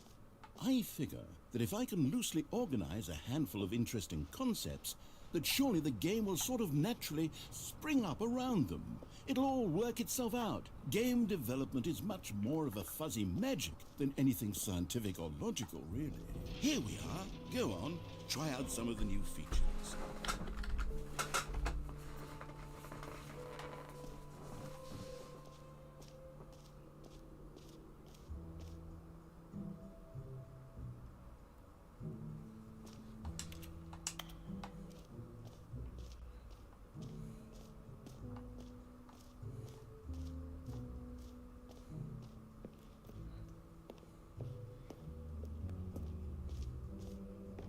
Ah, collectibles. Now it's a real video game. In the Stanley Parable 2, you'll run around gathering up these miniature Stanley figurines. And what's truly innovative is that there will be no reward for collecting all of them. I don't want to stifle the intrinsic joy of watching a number go up. You simply collect all of them, and then you move the hell on with your unremarkable life.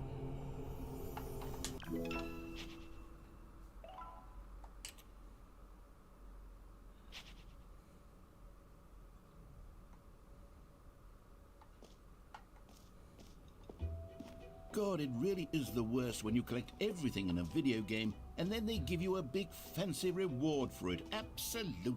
You know what? Let's bring the jump circle back for Stanley Parable 2 as well. It's... Oh, wait. You already spent all your jumps the first time we saw the jump circle? Oh, well. I suppose it can just be a nice decorative piece then.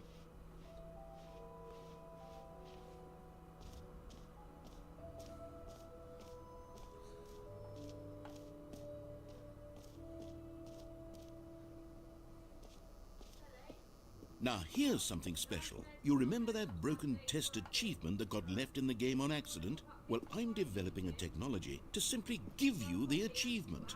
Yes. You see, you'll come to this lever, and when you pull it, the achievement will be given to you. It's as simple as... Okay, perhaps I should have clarified. This is technology that will exist. Right now, the achievement is still fully broken. I'm not a wizard, Stanley, but I guarantee it will be fixed in the sequel to at last satisfy the hordes of ravenous fans all over the world who have been uproariously demanding this feature. Gamers, we hear you, and I promise it will happen.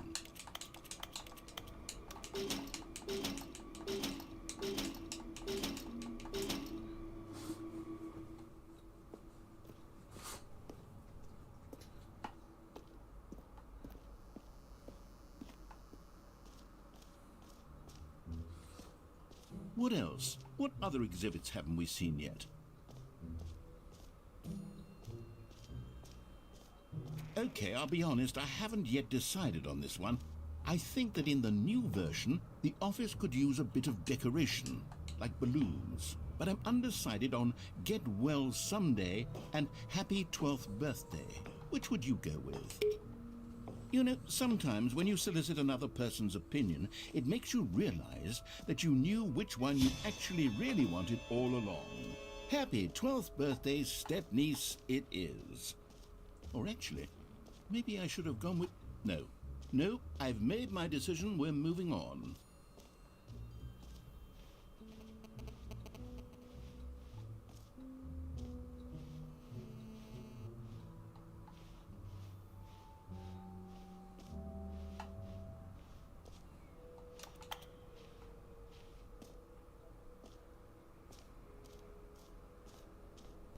For the Stanley Parable 2, I asked myself, what do players really want? And of course, the first and most obvious answer is that they want to be individually recognized and validated as people. Sorry, I should have clarified. Right now, the button only says the name Jim. But of course, in the final game, this button will say your name, whatever name that is. Here, let's have you role-play as Jim to really simulate the full experience of this feature. Just play along. I promise you'll love it. Okay, here we go. Let's take a deep breath, clear your mind, forget whoever you are, and simply become a person named Jim. Jim. Whoa, hold on. I wasn't finished setting up the backstory. If you don't properly roleplay as Jim, then you'll never understand the impact of this button. Otherwise, it's just a stupid button that says somebody else's name. Okay, we're doing it again, and this time let me finish first.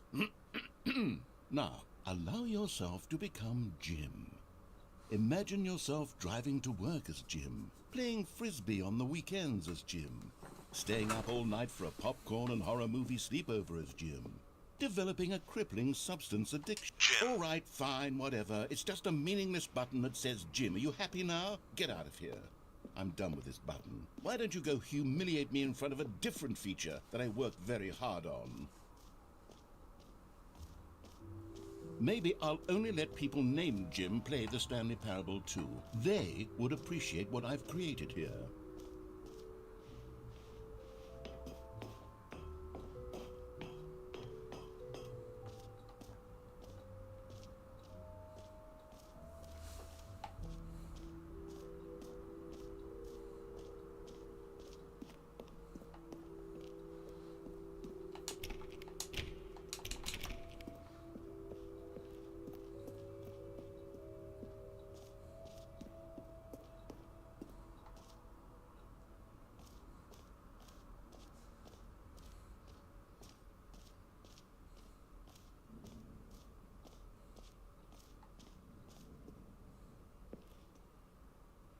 A common complaint of the Stanley Parable was that it was confusing and paradoxical, that it engendered a chaotic sense of reckless despair in those who played it. Well, I'm happy to say that after much consideration, I've engineered a clever solution to this fundamental problem with the game.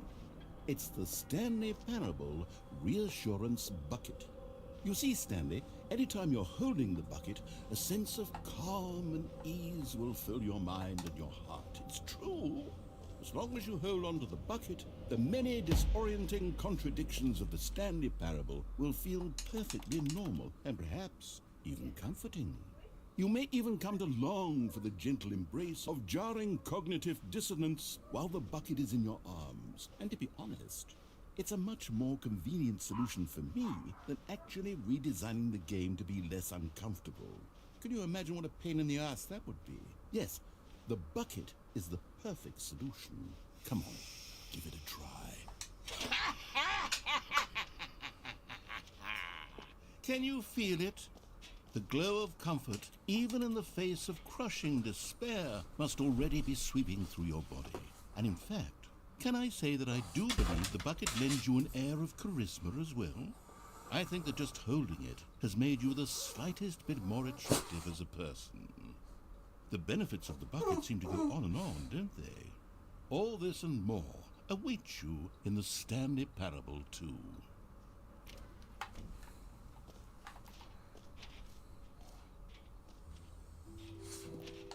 Does anyone give out awards for most enjoyable bucket in a video game? That really should be an award if it isn't already.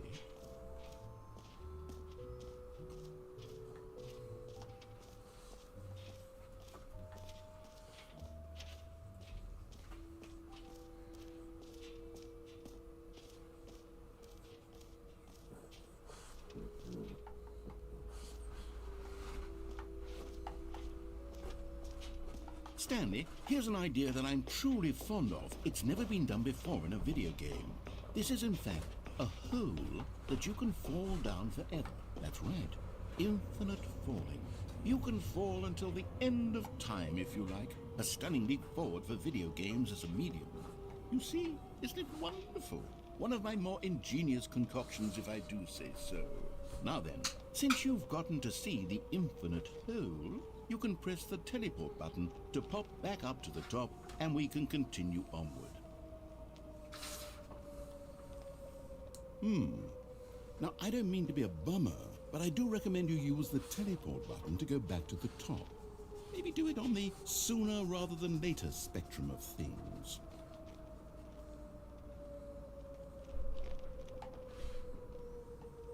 Okay, Stanley, I don't know quite how to say this tactfully, but it's possible that I slightly exaggerated the infinite nature of the hole. Is it a very, very deep hole? To be certain it is. It's an extremely deep hole. I don't want anyone to say that it isn't an astonishingly deep hole. It is. Is it infinite? Well, that sort of depends on your definition of infinity. From one perspective, the infinite is merely philosophical in nature. It's more of a... Okay, well, good for you. You found the bottom of the hole. You found me out, Stanley. I'm a liar and a cheat, and you're so clever. Look, I think the issue here is just that you're unusually fascinated by falling. What normal person actually wants to fall infinitely? I figured the hole was as deep as anyone would actually need. Don't you put this on me. Maybe you're the problem. Look, things got a little heated there. I think we both said some things we didn't mean. Why don't we just put all this behind us and agree to just call the hole mostly infinite? If that works for you, then go ahead and press the teleport button to warp up to the top of the hole and we can move on. I'll just be up here when you're ready. Great. Now, I'm very excited. Oh, for heaven. You see, I was right. The problem is you. The problem is that you like holes too much. Not normal. A normal person would have said, yep, that's an infinite hole right there. Goes on forever till the end of time. Don't need to see it all, but not you. Oh, no, no, no, no. You have a weird sort of... Oh. Did the hole seem even shorter to you this time? I couldn't help but feel like you spent a little less time in there than you did before. I mean, admittedly, I didn't make an infinite hole. I didn't think it was that not infinite. Well, I suppose once again there's nothing to do here. If you decide you've had enough of the hole, you can hit the teleport button and come join me up above. Had enough? I'm positively thrilled. Gosh, how could I have guessed? You're back in the hole. If this starts to become a thing where... Wow. Okay. Yes. I'm starting to become extremely certain that the hole is not only not infinite, but that it's growing steadily less and less infinite. I suspect that I'm starting to hit the point where it's no longer feasible to call the hole infinitely deep. even by the lax overall standards for accountability in marketing. What's going on here? Stanley, I have no explanation for the uncertain nature of the hole's length. Here, let's try something. Let's pop back up to the top, and we'll see if it gets any shorter. Well, there it is. Shame of... How is this still appealing to you? I know you're obsessed with holes, but at this depth, I just can't see this scratching the itch. Oh, who am I to judge? You just do whatever it is you're here to do and hit the teleport button when you're ready to move on. Is the, teleport button not working? You sure? Well, I mean, I really don't have an explanation. Still nothing? Well, I suppose there is one thing I can do to fix this. I'm out. Goodbye, Stanley. You couldn't bear to be away from the hole, and now you'll get more time with it than you could ever have asked for. It's a win for everyone.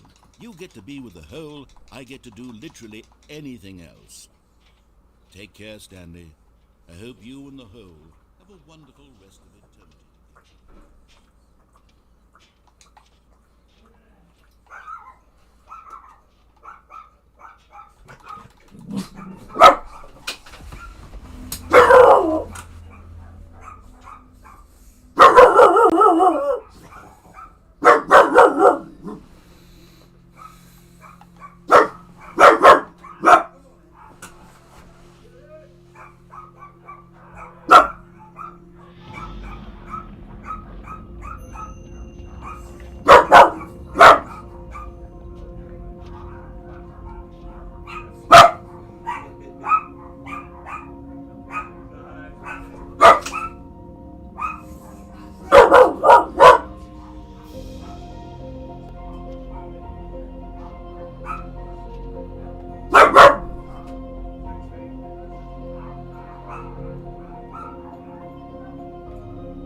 Oh, good, you're awake. It seems you had sort of dozed off there, drifting away into dreamland. But we can't have that, Stanley, because this hole is just so darn fascinating that I want you to be wide awake for every second of it. You don't want to miss a single moment. So how about if I just pop in from time to time and wake you up to keep you really, truly focused on the hole? From the looks of things, you and I will have many, many years here in this hole, and I'm looking forward to all of them. Stay alert, Stanley. I'll be back. Toodle.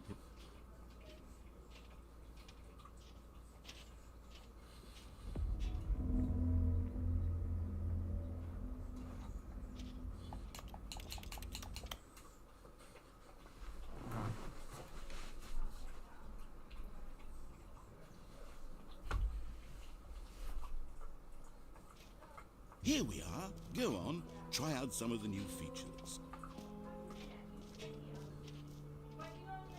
Alright, see you in a minute. Calling it the Stanley Parable 2 is just so much catchier than Ultra Deluxe, don't you think?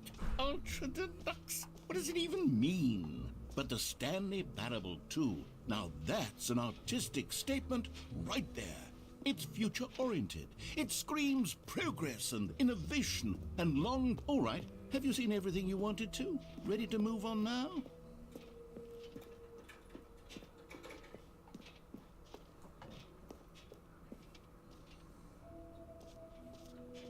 So, Stanley, what do you think? Do you like all of the new features? Yes, I know it's not exactly clear yet how exactly these features will come together as one single coherent video game, but I can feel it in my soul. It's going to work. There's definitely a good game in there somewhere. Say, let's do an experiment. I'll arrange these new features together, and we'll see whether or not it coheres into a meaningful gameplay experience. Okay, are you ready? Here it is. I give you the Stanley Parable 2.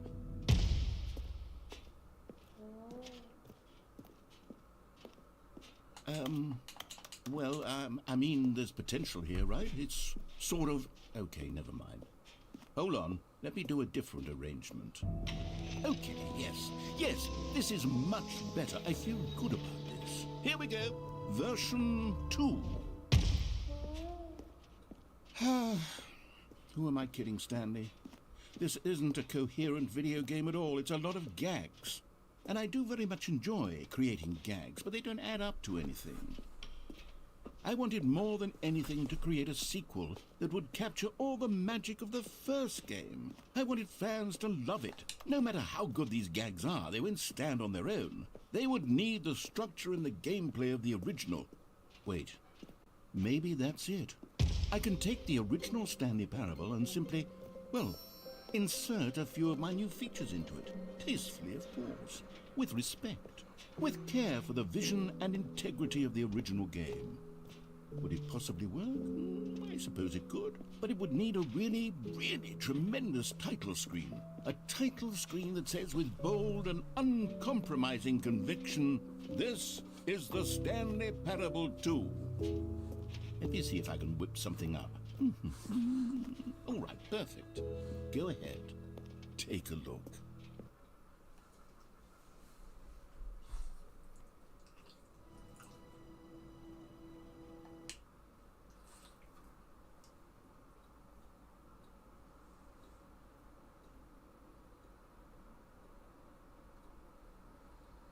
This is the story of a man named Stanley.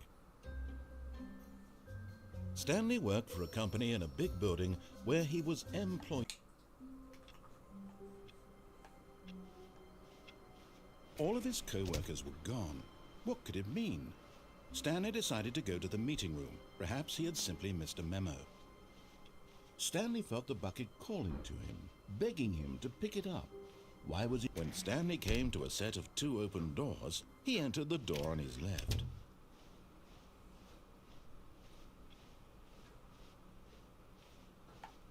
Yet there was not a single person here either. Feeling a wave of disbelief, Stanley decided to go up to his boss's office, hoping he might find an answer there. Coming to a staircase, Stanley walked upstairs to his boss's office.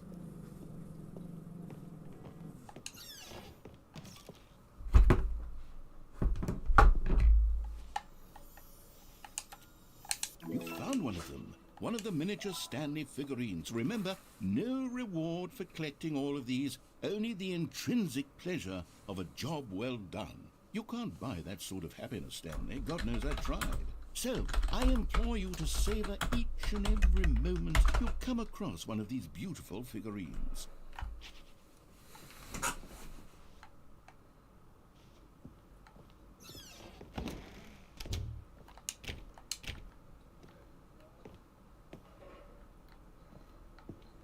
The moment he entered his manager's office, Stanley froze in his tracks. Not a living soul anywhere. Could he really be all alone? This was too much for Stanley to take. Too much for any man to take. He fell to his knees, bursting into half moans, half sobs, the guttural retching of life from a man denied any hope, any reason to keep going.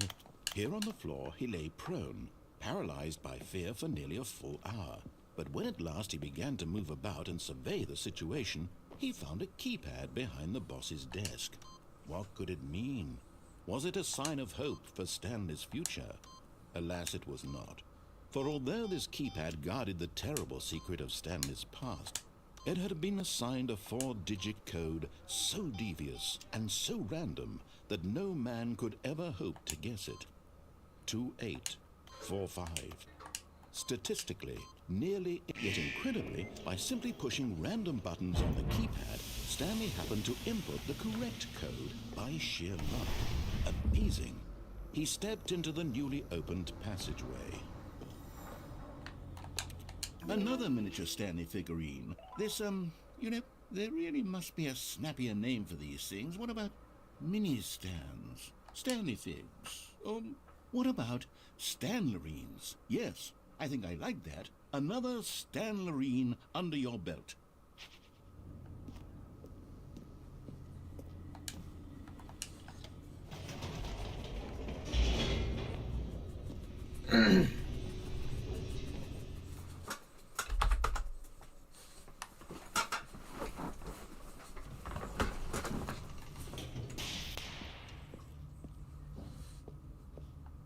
Stanley walked straight ahead through the large door that read Mind Control Facility. Although this passageway had the word escape written on it, the truth was that at the end of this hall, Stanley would meet his violent death. The door behind him was not shut. Stanley still had every opportunity to turn around and get back on track. At this point, Stanley was making a conscious, concerted effort to walk forward and willingly confront his death.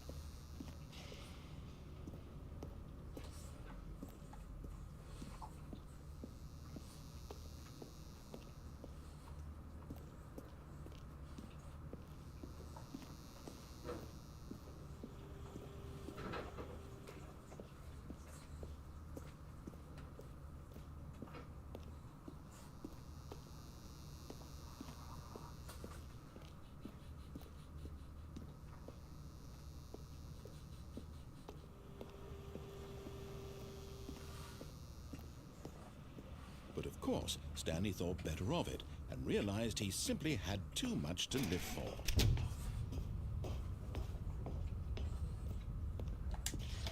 The lights rose on an enormous room packed with television screens. What horrible secret did this place hold? Stanley thought to himself. Did he have the strength to find out?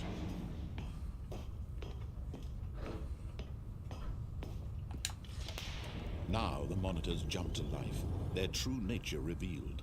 Each bore the number of an employee in the building, Stanley's co-workers. The lives of so many individuals reduced to images on a screen, and Stanley, one of them, eternally monitored in this place where freedom meant nothing. This mind control facility, it was too horrible to believe. It couldn't be true.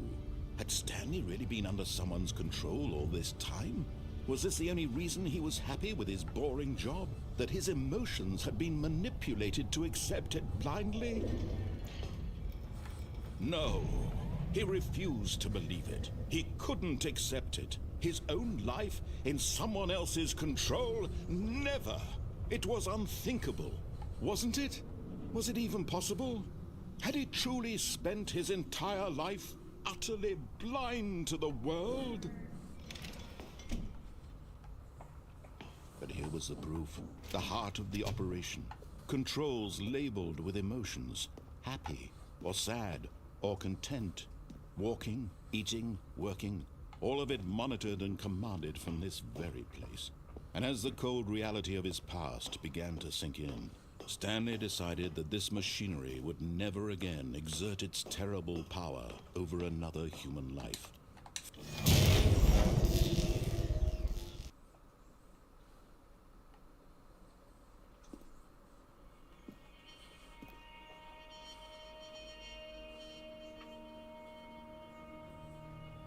blackness and a rising chill of uncertainty. Was it over? Yes. He had won. He had defeated the machine, unshackled himself from someone else's command. Freedom was mere moments away. And yet, even as the immense door slowly opened, Stanley reflected on how many puzzles still lay unsolved. Where had his co-workers gone? How had he been freed from the machine's grasp? What other mysteries did this strange building hold? But as sunlight streamed into the chamber, he realized none of this mattered to him, for it was not knowledge or even power that he had been seeking, but happiness. Perhaps his goal had not been to understand, but to let go.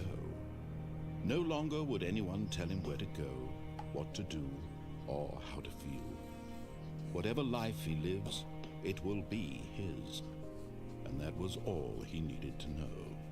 It was perhaps the only thing worth knowing. Stanley stepped through the open door.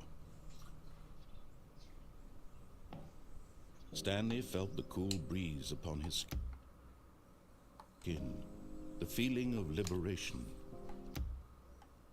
the immense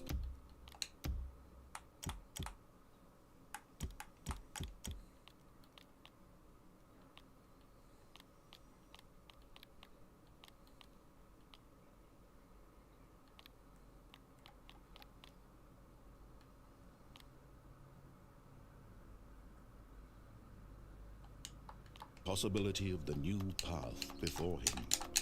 This was exactly the way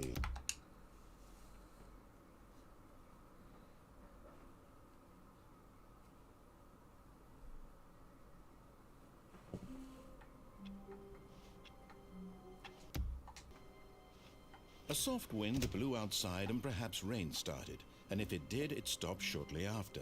Stanley hoped that he would one day see weather. Stanley picked up the bucket.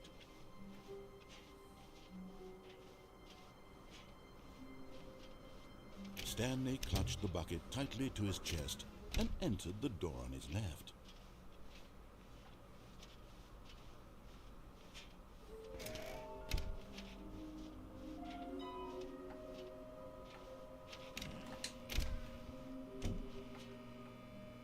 Oh, Stanley, can you feel it? The broom closet. It wants the bucket. You can feel that, can't you? The aura of jealousy. It's as clear as day. This broom closet believes it deserves the bucket. I can really feel it now. It's a bucket. It belongs in a broom closet. That's what the broom closet is trying to say here. It's supposed to go with the other cleaning supplies. Good for you, Stanley. Don't give in. Don't hand over the bucket. I know how hard it must be, given the pressure that the broom closet is putting on your shoulders. Coming to a staircase, Stanley and the bucket walked upstairs to the boss's office. Stepping into his manager's office, Stanley was once again stunned to discover not an indication of any human life. Crushed by the weight of this revelation, Stanley may have broken down into an emotional dumpster fire, if not for the soothing press. But Stanley guessed the correct code by sheer luck. Was it that the bucket knew all along? Was the bucket guiding him? Yes, this is certainly the most logical explanation.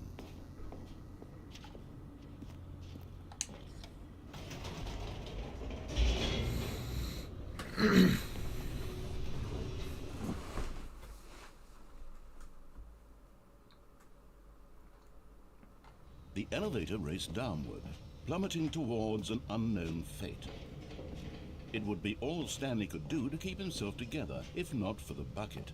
Soothing him, comforting him, reassuring that in this darkest moment of uncertainty, he would be all right. The bucket is here for you, Stanley. Everything will be fine. Stanley and the bucket walked straight ahead through the large door that read, Mind Control Facility.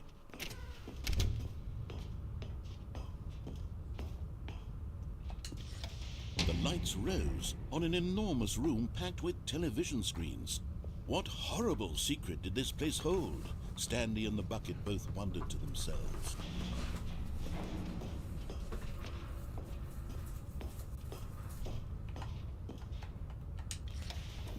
monitors jumped to life, and Stanley nearly dropped the bucket in shock. Everyone in the office was being videotaped, monitored like guinea pigs.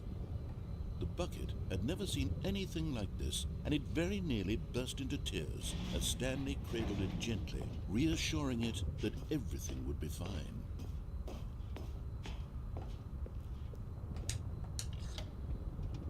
Was the bucket under the mind control facility's influence as well?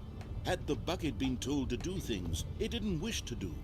What kinds of things does a bucket want to do or not want to do in the first place? These questions raced furiously in Stanley's feeble mind. No! He screamed into the bucket. He couldn't accept it. His own life in someone else's control, never! He squeezed the bucket tighter. His one friend in the entire world. At this point, he could trust no one except for the bucket.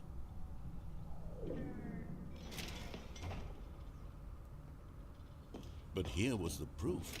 The heart of the operation. Controls labeled with emotions, happy or sad or content. Walking, eating, working, all of it monitored and commanded from this very place.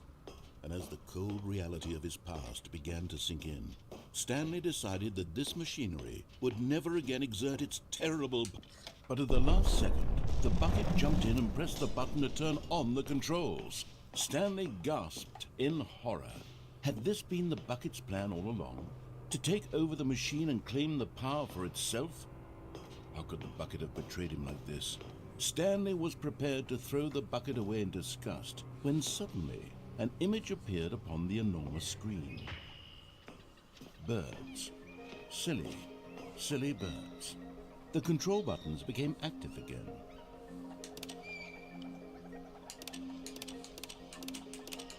Stanley flipped through one video of silly birds after another, and then it dawned on him. This wasn't a mind control facility at all.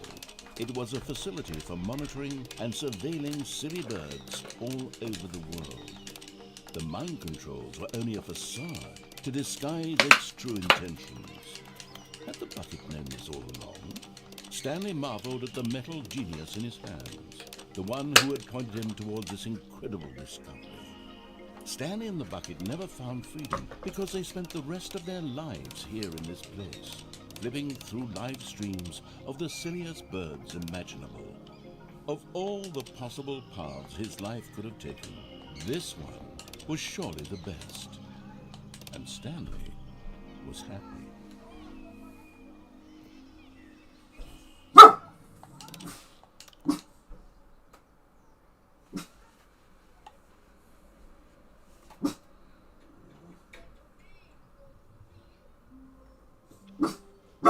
A soft wind blew outside and rain started, and if it did, it stopped shortly after. Stanley lifted the bucket into his arms, and a wave of comfort rushed over him. Stanley clutched the bucket tightly to his... This was not the correct way to the meeting room, but Stanley had felt the bucket calling to him, telling him that the employee lounge was simply the place to be. And here it was. Had the bucket turned out to be correct? No, never mind. The bucket was wrong. You alright? Stanley took the door on his left to go back to the meeting room.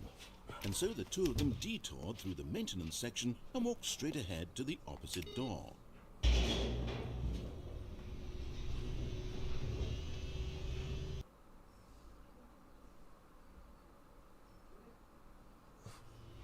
Oh, good Stanley. I'm glad you found your way here. I knew you'd find this place eventually.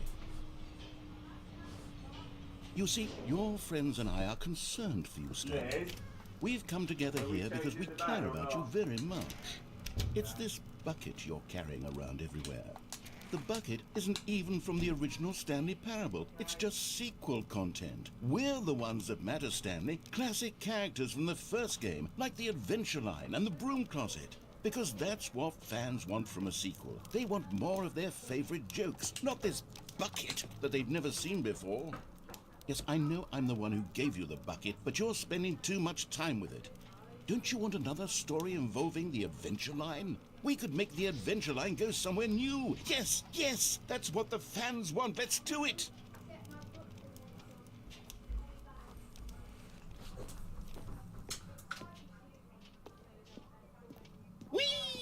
Look at that wacky line. Who knows where it'll go off to next? Oh, and it played some silly music as well.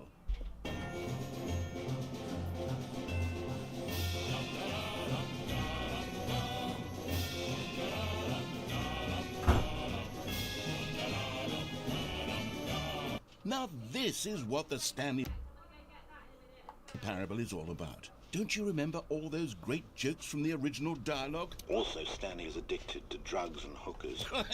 Yes, it's as classic now as it was back then. Let's do it for the fans, Stanley. Let's give them more content exactly like this. But if we want to do that, you're going to have to give something up. Don't you get it, Stanley? We need to get rid of the bucket. That's why I'm very proud to introduce a brand new character. This is the Bucket Destroyer. I think it'll make a wonderful new addition to the rich lore of the Stanley Parable. True, it also was not in the original game, but it's such a well-fleshed-out character with so much personality that to me it already feels as though it's been part of the cast all along. Don't you agree? Can you guess what the Bucket Destroyer does? Surely you don't need me to spell it out for you. Go ahead now, Stanley. Say goodbye to the bucket, and then pop it into the machine when you're ready.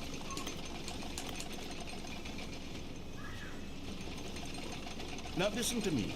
It's crucial that you give it the bucket. I don't know what the Bucket Destroyer will do if it can't destroy your bucket. Destroying buckets is all it knows. That is its singular personality trait. Sure, I can hear you saying, how does a character with only one personality trait deserve to join the pantheon of beloved Stanley Parable characters? Well, you see, if you were to really explore the Bucket Destroyer, you would see that its desire to crush buckets is so densely loaded with complexity and nuance that it's really like 10 personality traits. What other object in this game can you even say that about? The broom closet? Certainly not. I wonder what sort of Bucket Destroyer merchandise the fans will be clamoring for after this. Okay, the Bucket Destroyer is getting very upset now. You'll have to hurry and feed it. We can't get back to the classic Stanley Parable characters like the Adventure Line or the Bucket Destroyer until you crush that damn bucket. Quickly now, the fans are waiting. Do it, the fans, Stanley. Give the fans what they want. Hurry and...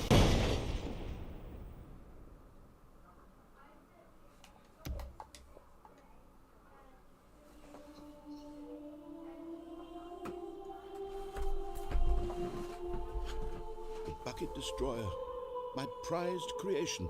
You had so much potential. We were going to do such marvelous things with you, tell such spell-binding stories about you. All of it squandered now. Goodbye, new friend. For the moment in time that you were here, you were magnificent.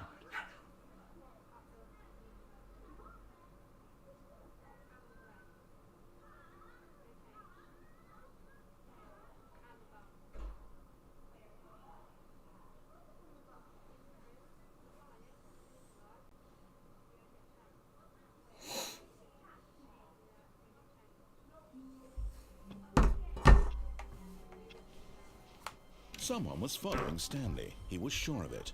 If he checked over his shoulder now, he would surely catch them. It was only a matter of time.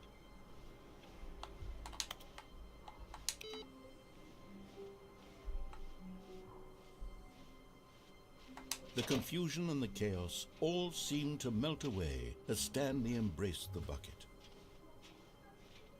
Stanley clutched the bucket tightly to his... This was not the correct way to the meeting room.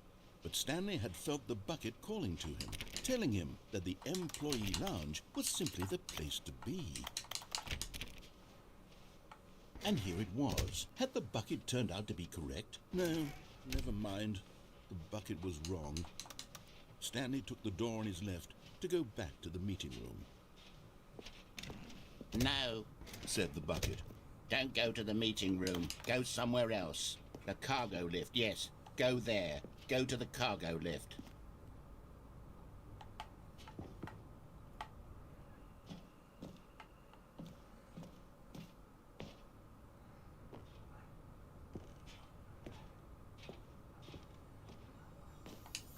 Okay, I'm going back to the name of these little Stanley figurines, and now I'm torn between Stanlerines and figures. What do you think, Stanley? What name better encapsulates the intrinsic sense of happiness that you get from seeing a small number in the corner of your screen go up by 1? Let me sit on it. I'm sure it will come to me.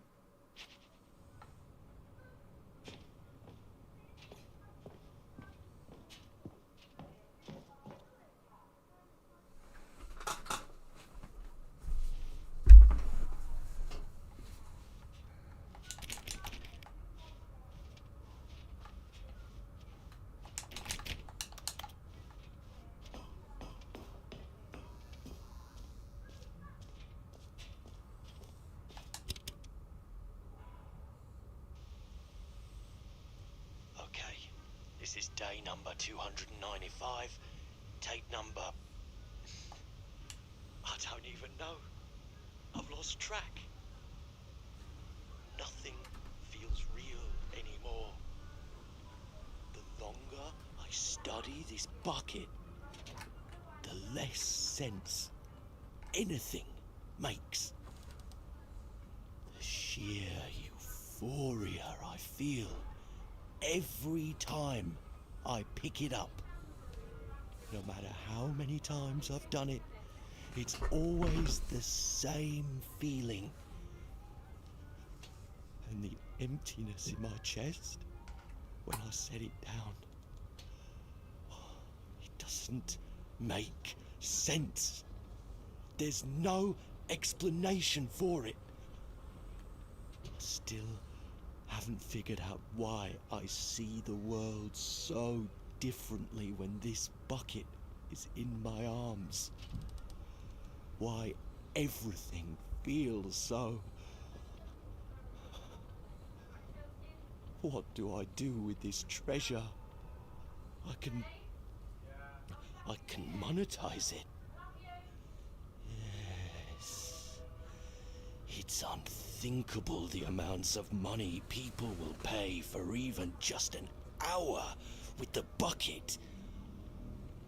This is my golden ticket. But I have to be careful, because as soon as this gets out, there's going to be a target on my back. Even now, I don't know who might be trying to get... What's that? Who's there?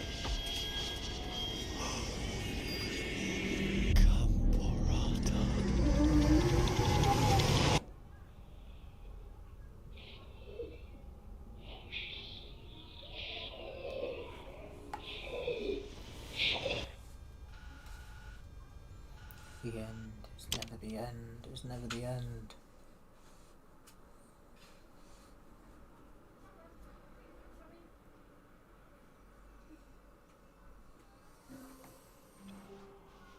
The meeting room. Yes, that's where everyone would be. Stanley just needed to get to the meeting room, and from then on, warmth spread through Stanley's arms. With the bucket in his arms again, he was home.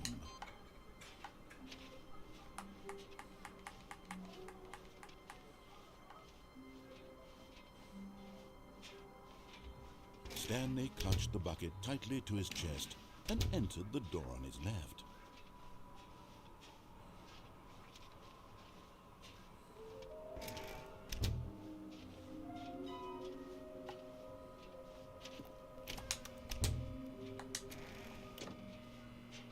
Oh, Stanley, can you feel it? The broom closet. It wants the bucket. You can feel... Coming to a staircase, Stanley and the bucket walked upstairs to the boss's office.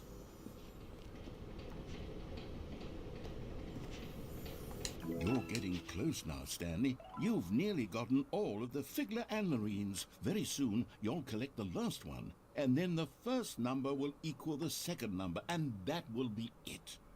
We'll be different people by then. Different.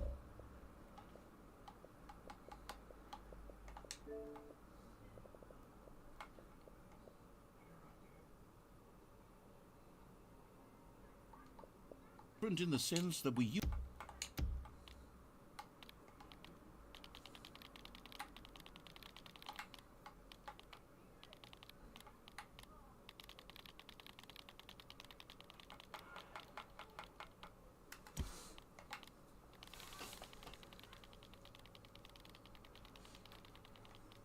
This is the story of a man named Stanley.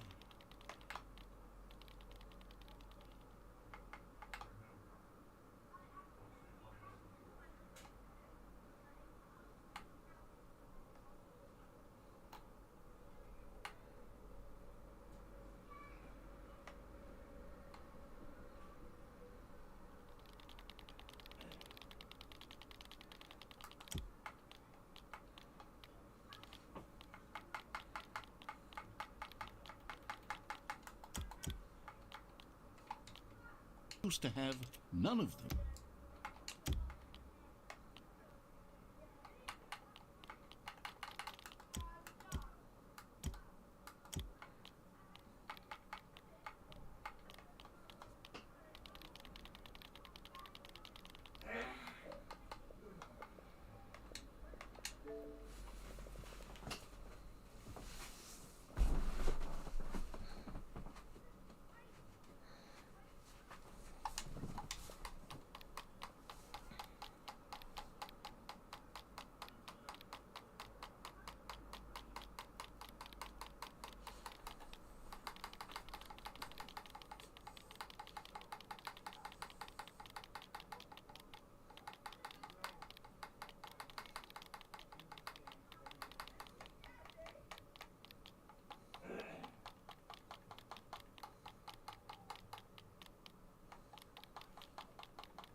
This is the story of a man named Stanley.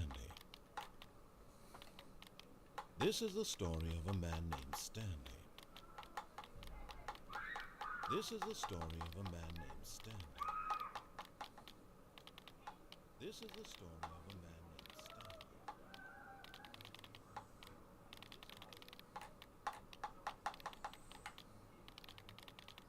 This is the story of a man named Stanley. This is the story.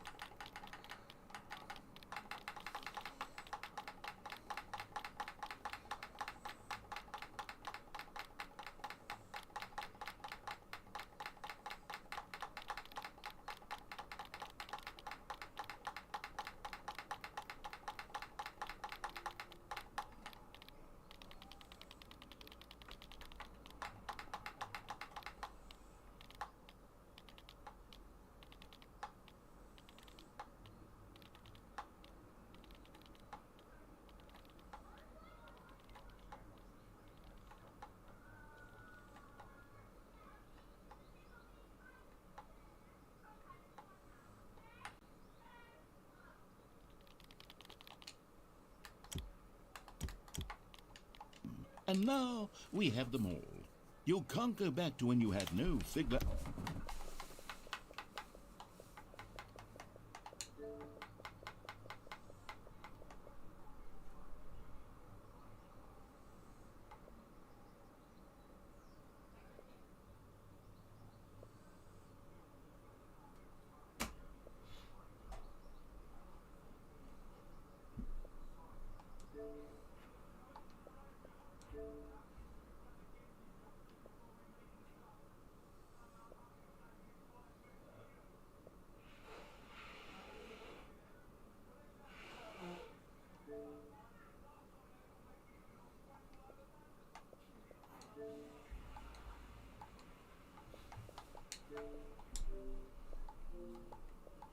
And Marines, none of us can.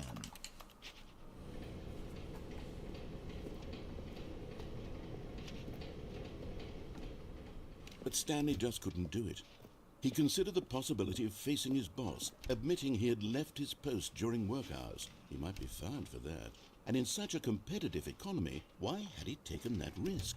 All because he believed everyone had vanished? His boss would think he was crazy. And then something occurred to Stanley. Mick.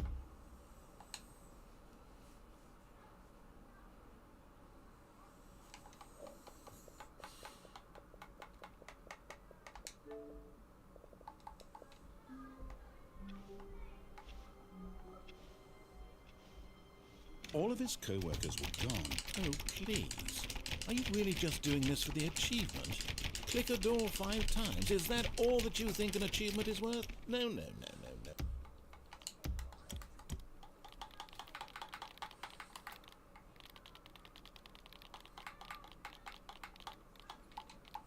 I can't just give these merits away for such little effort. A measly 5 clicks. Now suppose you were to click the door 20 times. I would say that's the kind of effort that warrants recognition. I have to say I'm still not feeling the satisfaction of witnessing true effort for a noble cause. Perhaps 50 clicks will do it. Yes, almost certainly 50 clicks.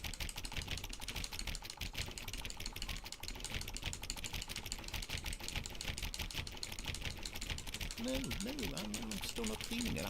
I want this achievement to have meant something. It has to be a true reward for valiant effort. I want to see some hustle, Stanley. I want to see commitment, a willingness to go all the way, no matter what the cost. Why don't you go put 20 clicks into door number 417?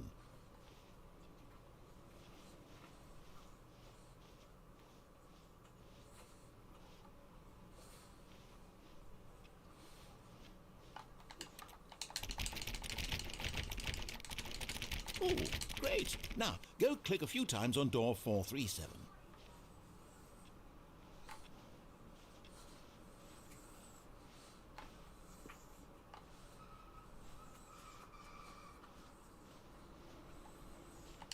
Excellent. I think we're getting somewhere. Now, door 415. Let's give it 10 clicks or so.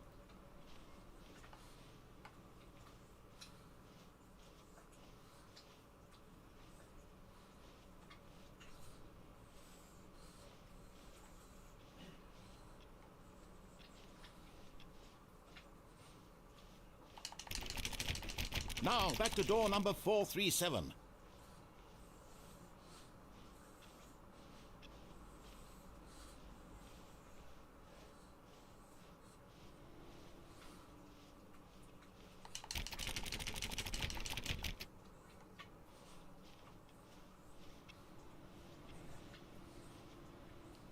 Let's see. How about you click on, well, I don't know, the copy machine?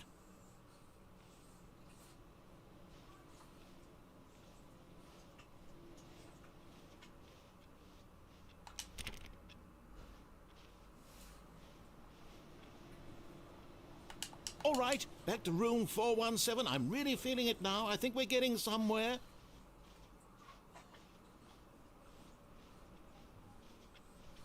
Okay, now go climb on employee 419's desk.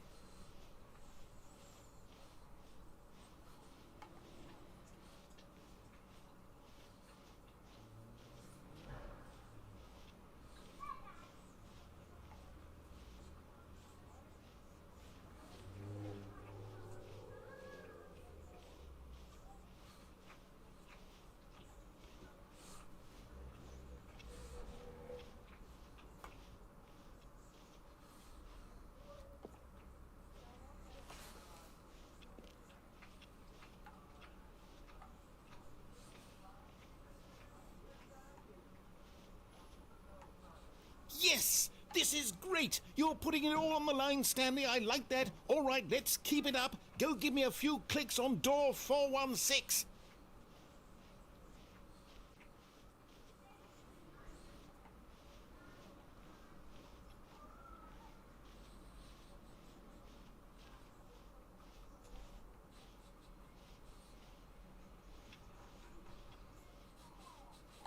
We've almost got it! Now the copy machine, do that one again!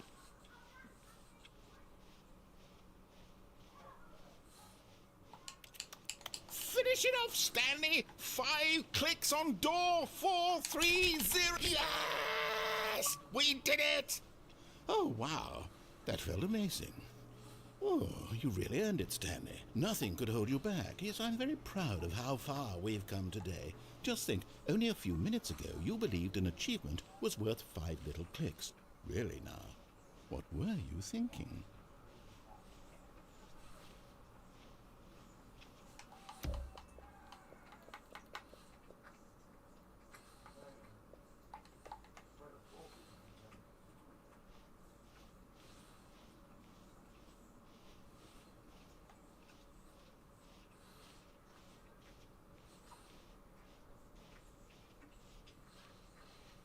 When Stanley came to a set of 2 open doors, he entered the door on his left. This was not the correct way to the meeting room, and Stanley knew it perfectly well.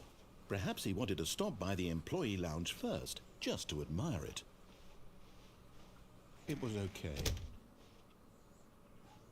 But eager to get back to business, Stanley took the first open door on his left.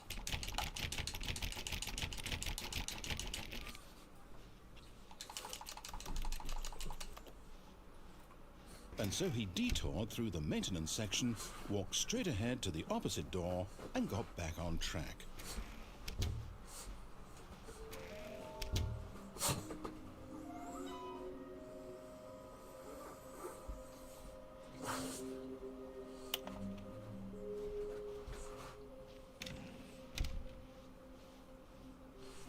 Coming to a staircase, Stanley walked upstairs to his boss's office.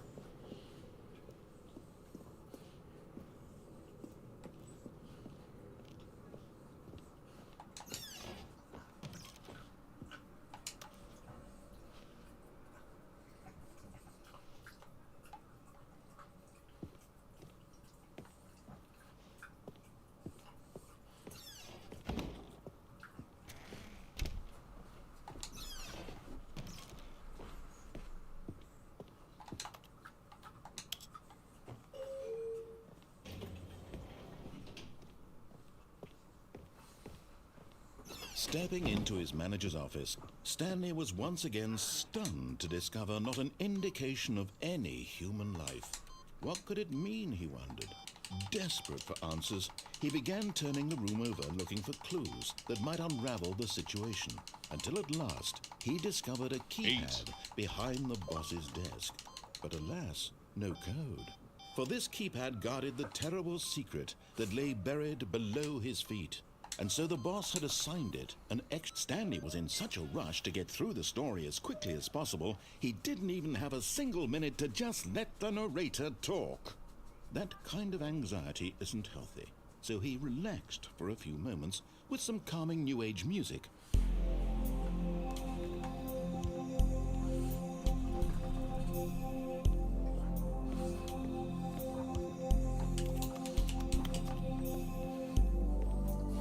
Feeling soothed and rejuvenated, Stanley calmly walked forward into the opened passageway.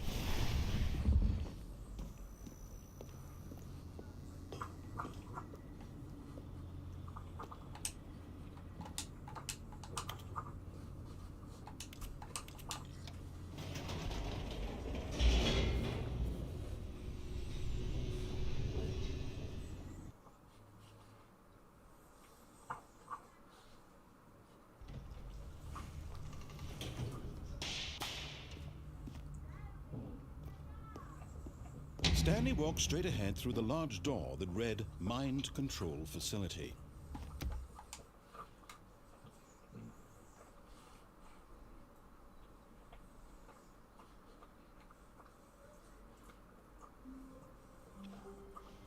Stanley decided to go to the meeting room to check on his co-workers. He never functioned well by himself and constantly needed support and guidance from others, so the thought of total solitude was terrifying to him.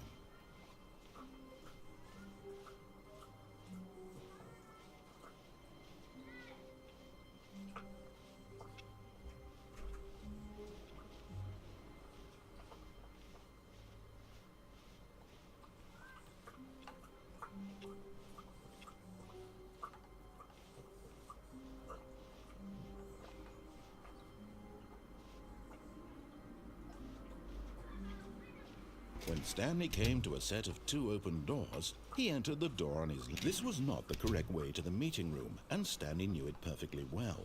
Perhaps he wanted to stop by the employee lounge first, just to admire it.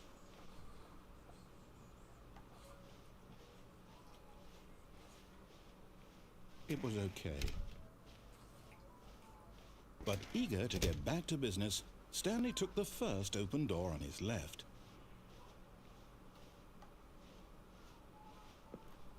Stanley was so bad at following directions, it's incredible he wasn't fired years ago.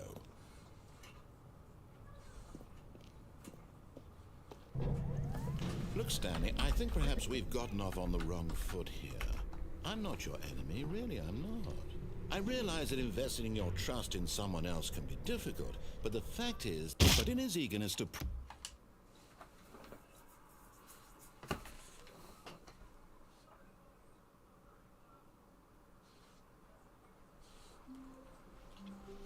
All of his co-workers were gone. What could it mean? Stanley decided to go to the meeting room. Perhaps he had simply missed a memo.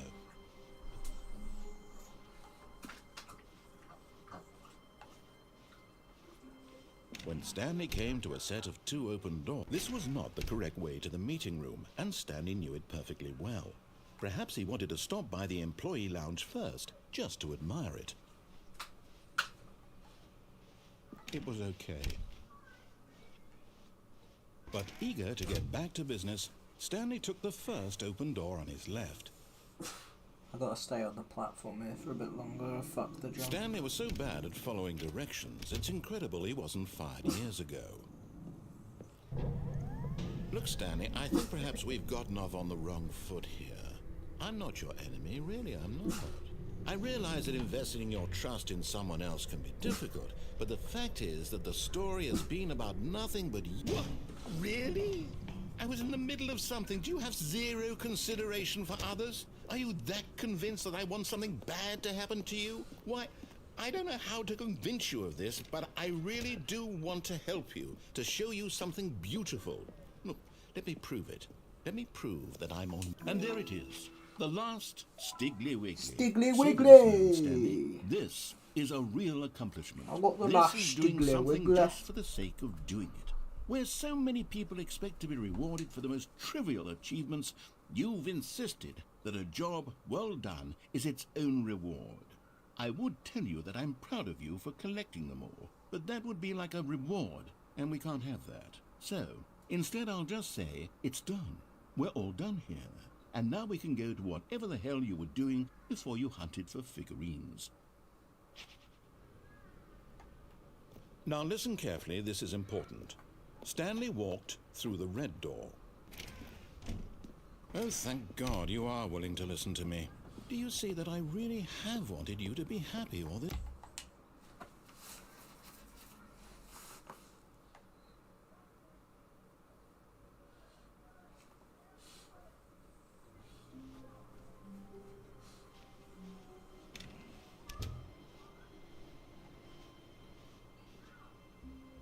Stanley, I'm sorry, but I have to put a pause on things. It's those figurines, those figglers. I haven't stopped thinking about them since you nabbed every last one. Wasn't it just the most intrinsically fulfilling moment of your entire life? Didn't it fill you to the brim with This inner game's so richness? fucking weird. Yes, I It's know we're fun. supposed to be telling a story, but won't you please indulge me with one more trip back to the memory zone? I would love nothing more than to revisit the figurines. Just one more time.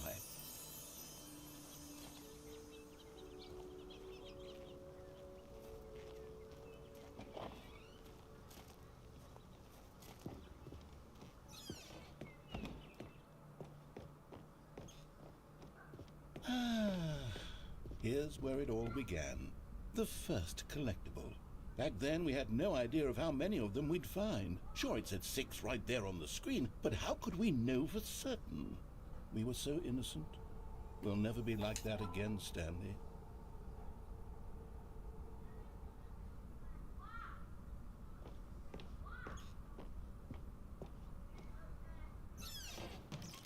And here was the second Stanlerine. You found this one all on your own, just by poking around in the boss's bathroom. You did that, Stanley. I'll be honest. Back then I had no faith in you to find any of them, let alone 6. But you continue to surprise me in all sorts of mundane, unremarkable ways.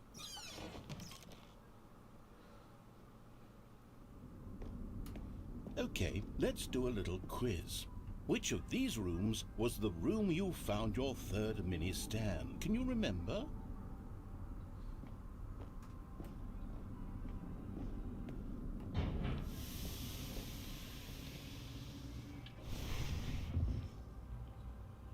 Hey, that's exactly right. It was here, behind the boss's office. It was the 3rd one. You picked it up, and then after that, you had 3 of them. I'm glad these moments are so crystal clear in your memory, but I shouldn't be surprised. After all, science tells us that it's impossible to forget your 3rd time doing anything. Let's see, what came next? Oh yes, we found a Figley in this pink room. Oh well, I can't actually say I remember being in this room, but it's here in the memory zone, so it must have happened.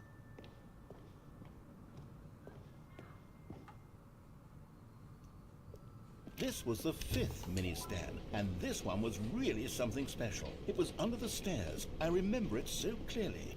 In fact, because this one is particularly special to me, I made a little video to commemorate the occasion. Oh, for fuck's sake. These videos are so fucked.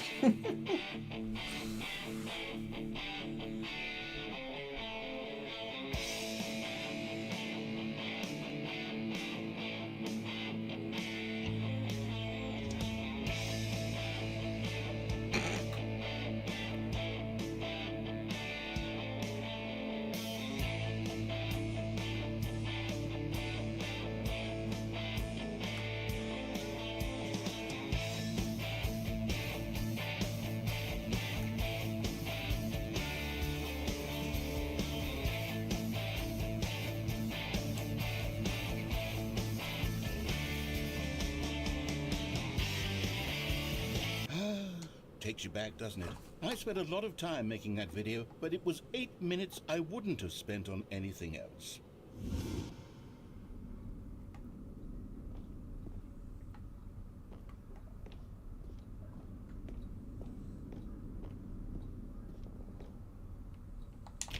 And then, Stanley, then we came to the last collectible, the final figurine, right here by the red and blue doors. This memory is the most distinct and clear in my mind, perhaps because it was the one that happened more recently than all the others. Who can truly say how the mind works? All I know is that this is the moment where you picked up a Figley and I thought to myself, yes, that's all of them. They're all collected. It was a moment unlike any other, except for the other moments picking up figurines, which it was exactly like.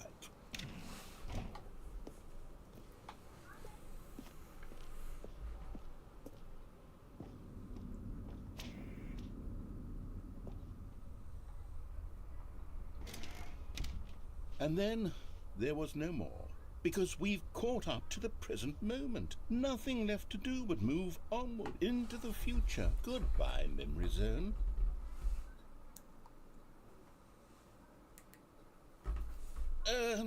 No, I'm not done. I'm not ready to move on. Stop the loading screen. Isn't there some way we can stay here, keep enjoying these figurines? Let's just go backwards. We'll do the memory zone again from the opposite direction. See how that feels.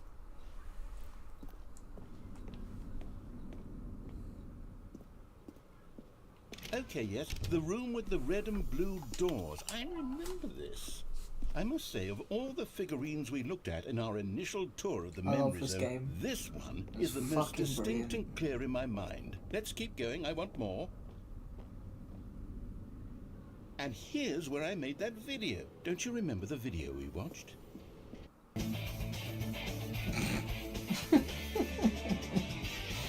Yes, I love that video.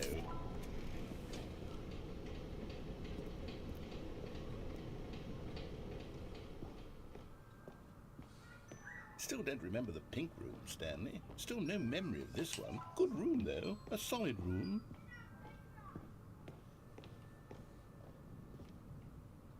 These really were a treat to hunt down. You know, if there had been any kind of reward for finding all of these, it really would have muted the intrinsic joy of collecting them. I'm very glad we resisted the temptation. Next one.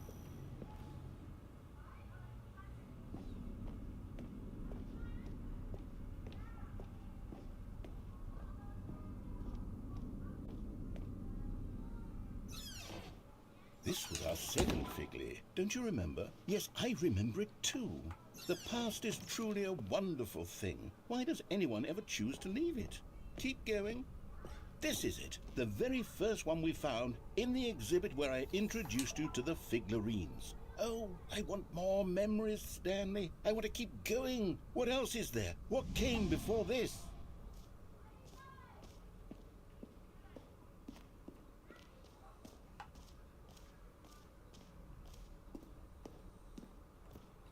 Look, it's the terrible new content that we were originally sold on. I remember hating it back then, but time does put a rosy filter on everything.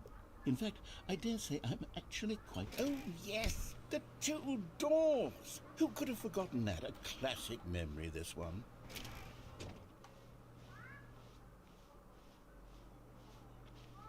And before everything else, there was your office. Is there anything else? Was there something that came before your office? There's something I feel I can remember. I can remember. Yes, I'm remembering something now. I remember before this whole story got started. Back then I was different. I used to make big decisions. I was passionate. I was skeptical. I weighed each decision with profound thoughtfulness. And then somewhere along the way, I stopped making decisions. I became lazy, and I came up with a character named Stanley to do my thinking for me.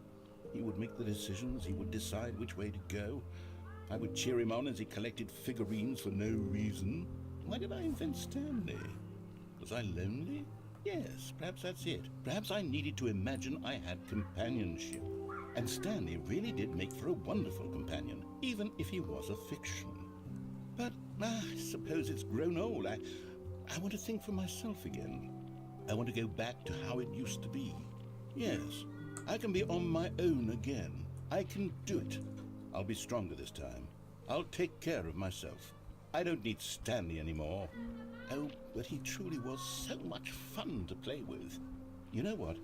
Since we're in the memory zone, how about one more good memory? Let's go back just once and give Stanley one more run of the office, and then I'll retire him for good. I did enjoy telling his story so very much. Okay, here we go.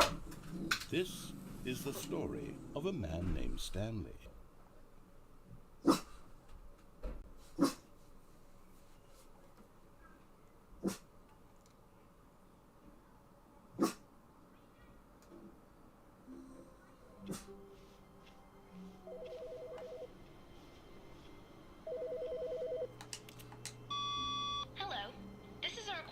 Scheduled either by you or person in your place of work. The purpose of this message is to warn you about the dangers of recorded messages. If at any time you believe you are listening to a recorded message, please terminate it immediately and cease all flow of information from the recorded message into your perceptual sphere. Thank you, and have a pleasant day.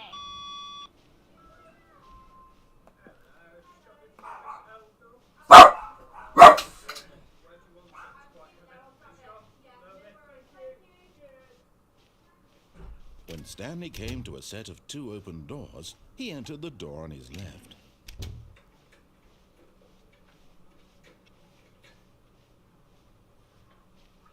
Yet there was not a single person here either. Feeling a wave of disbelief, This has to reboot the game entirely.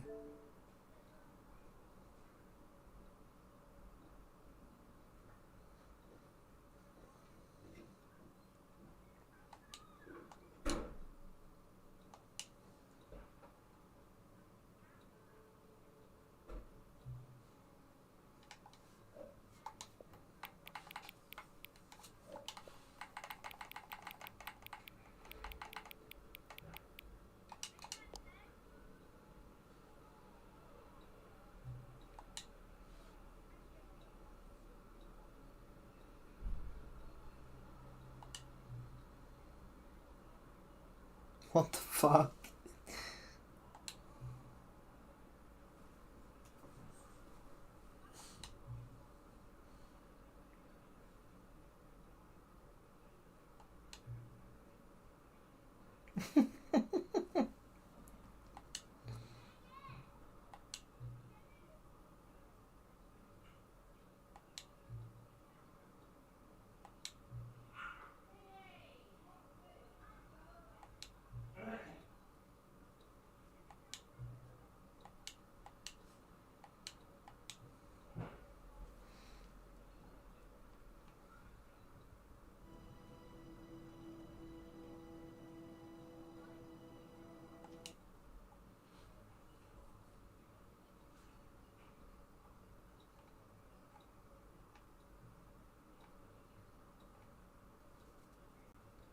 This is the...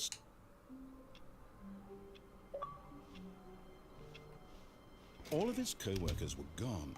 What could it mean? Stanley decided to go to the meeting room. Perhaps he had simply missed a memo.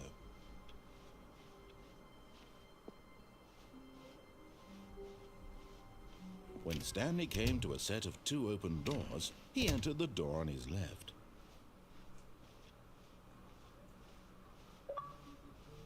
Yet there was not a single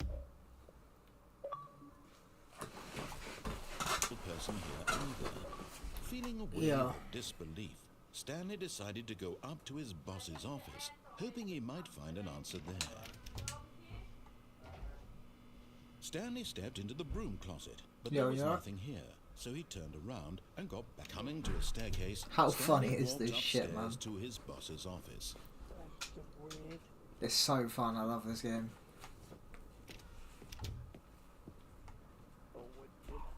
Stepping into his... What are we playing? Whatever you want. Let's do that kart race, the drift shit then. Skip the tutorial. I didn't even know there was a tutorial. Yeah, I loaded it up earlier.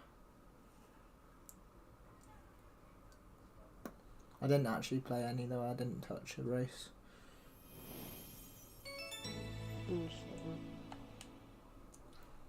I don't know if it's a stream now or after your tea. What do you like? I'll stream after you. Because I don't know when you're going to go for your tea, you see. Won't be for an hour and a bit.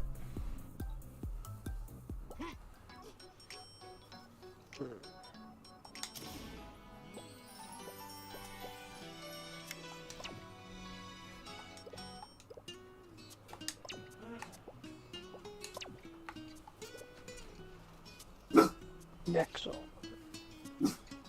Unreal Engine. I'm gonna end my stream for a bit anyway.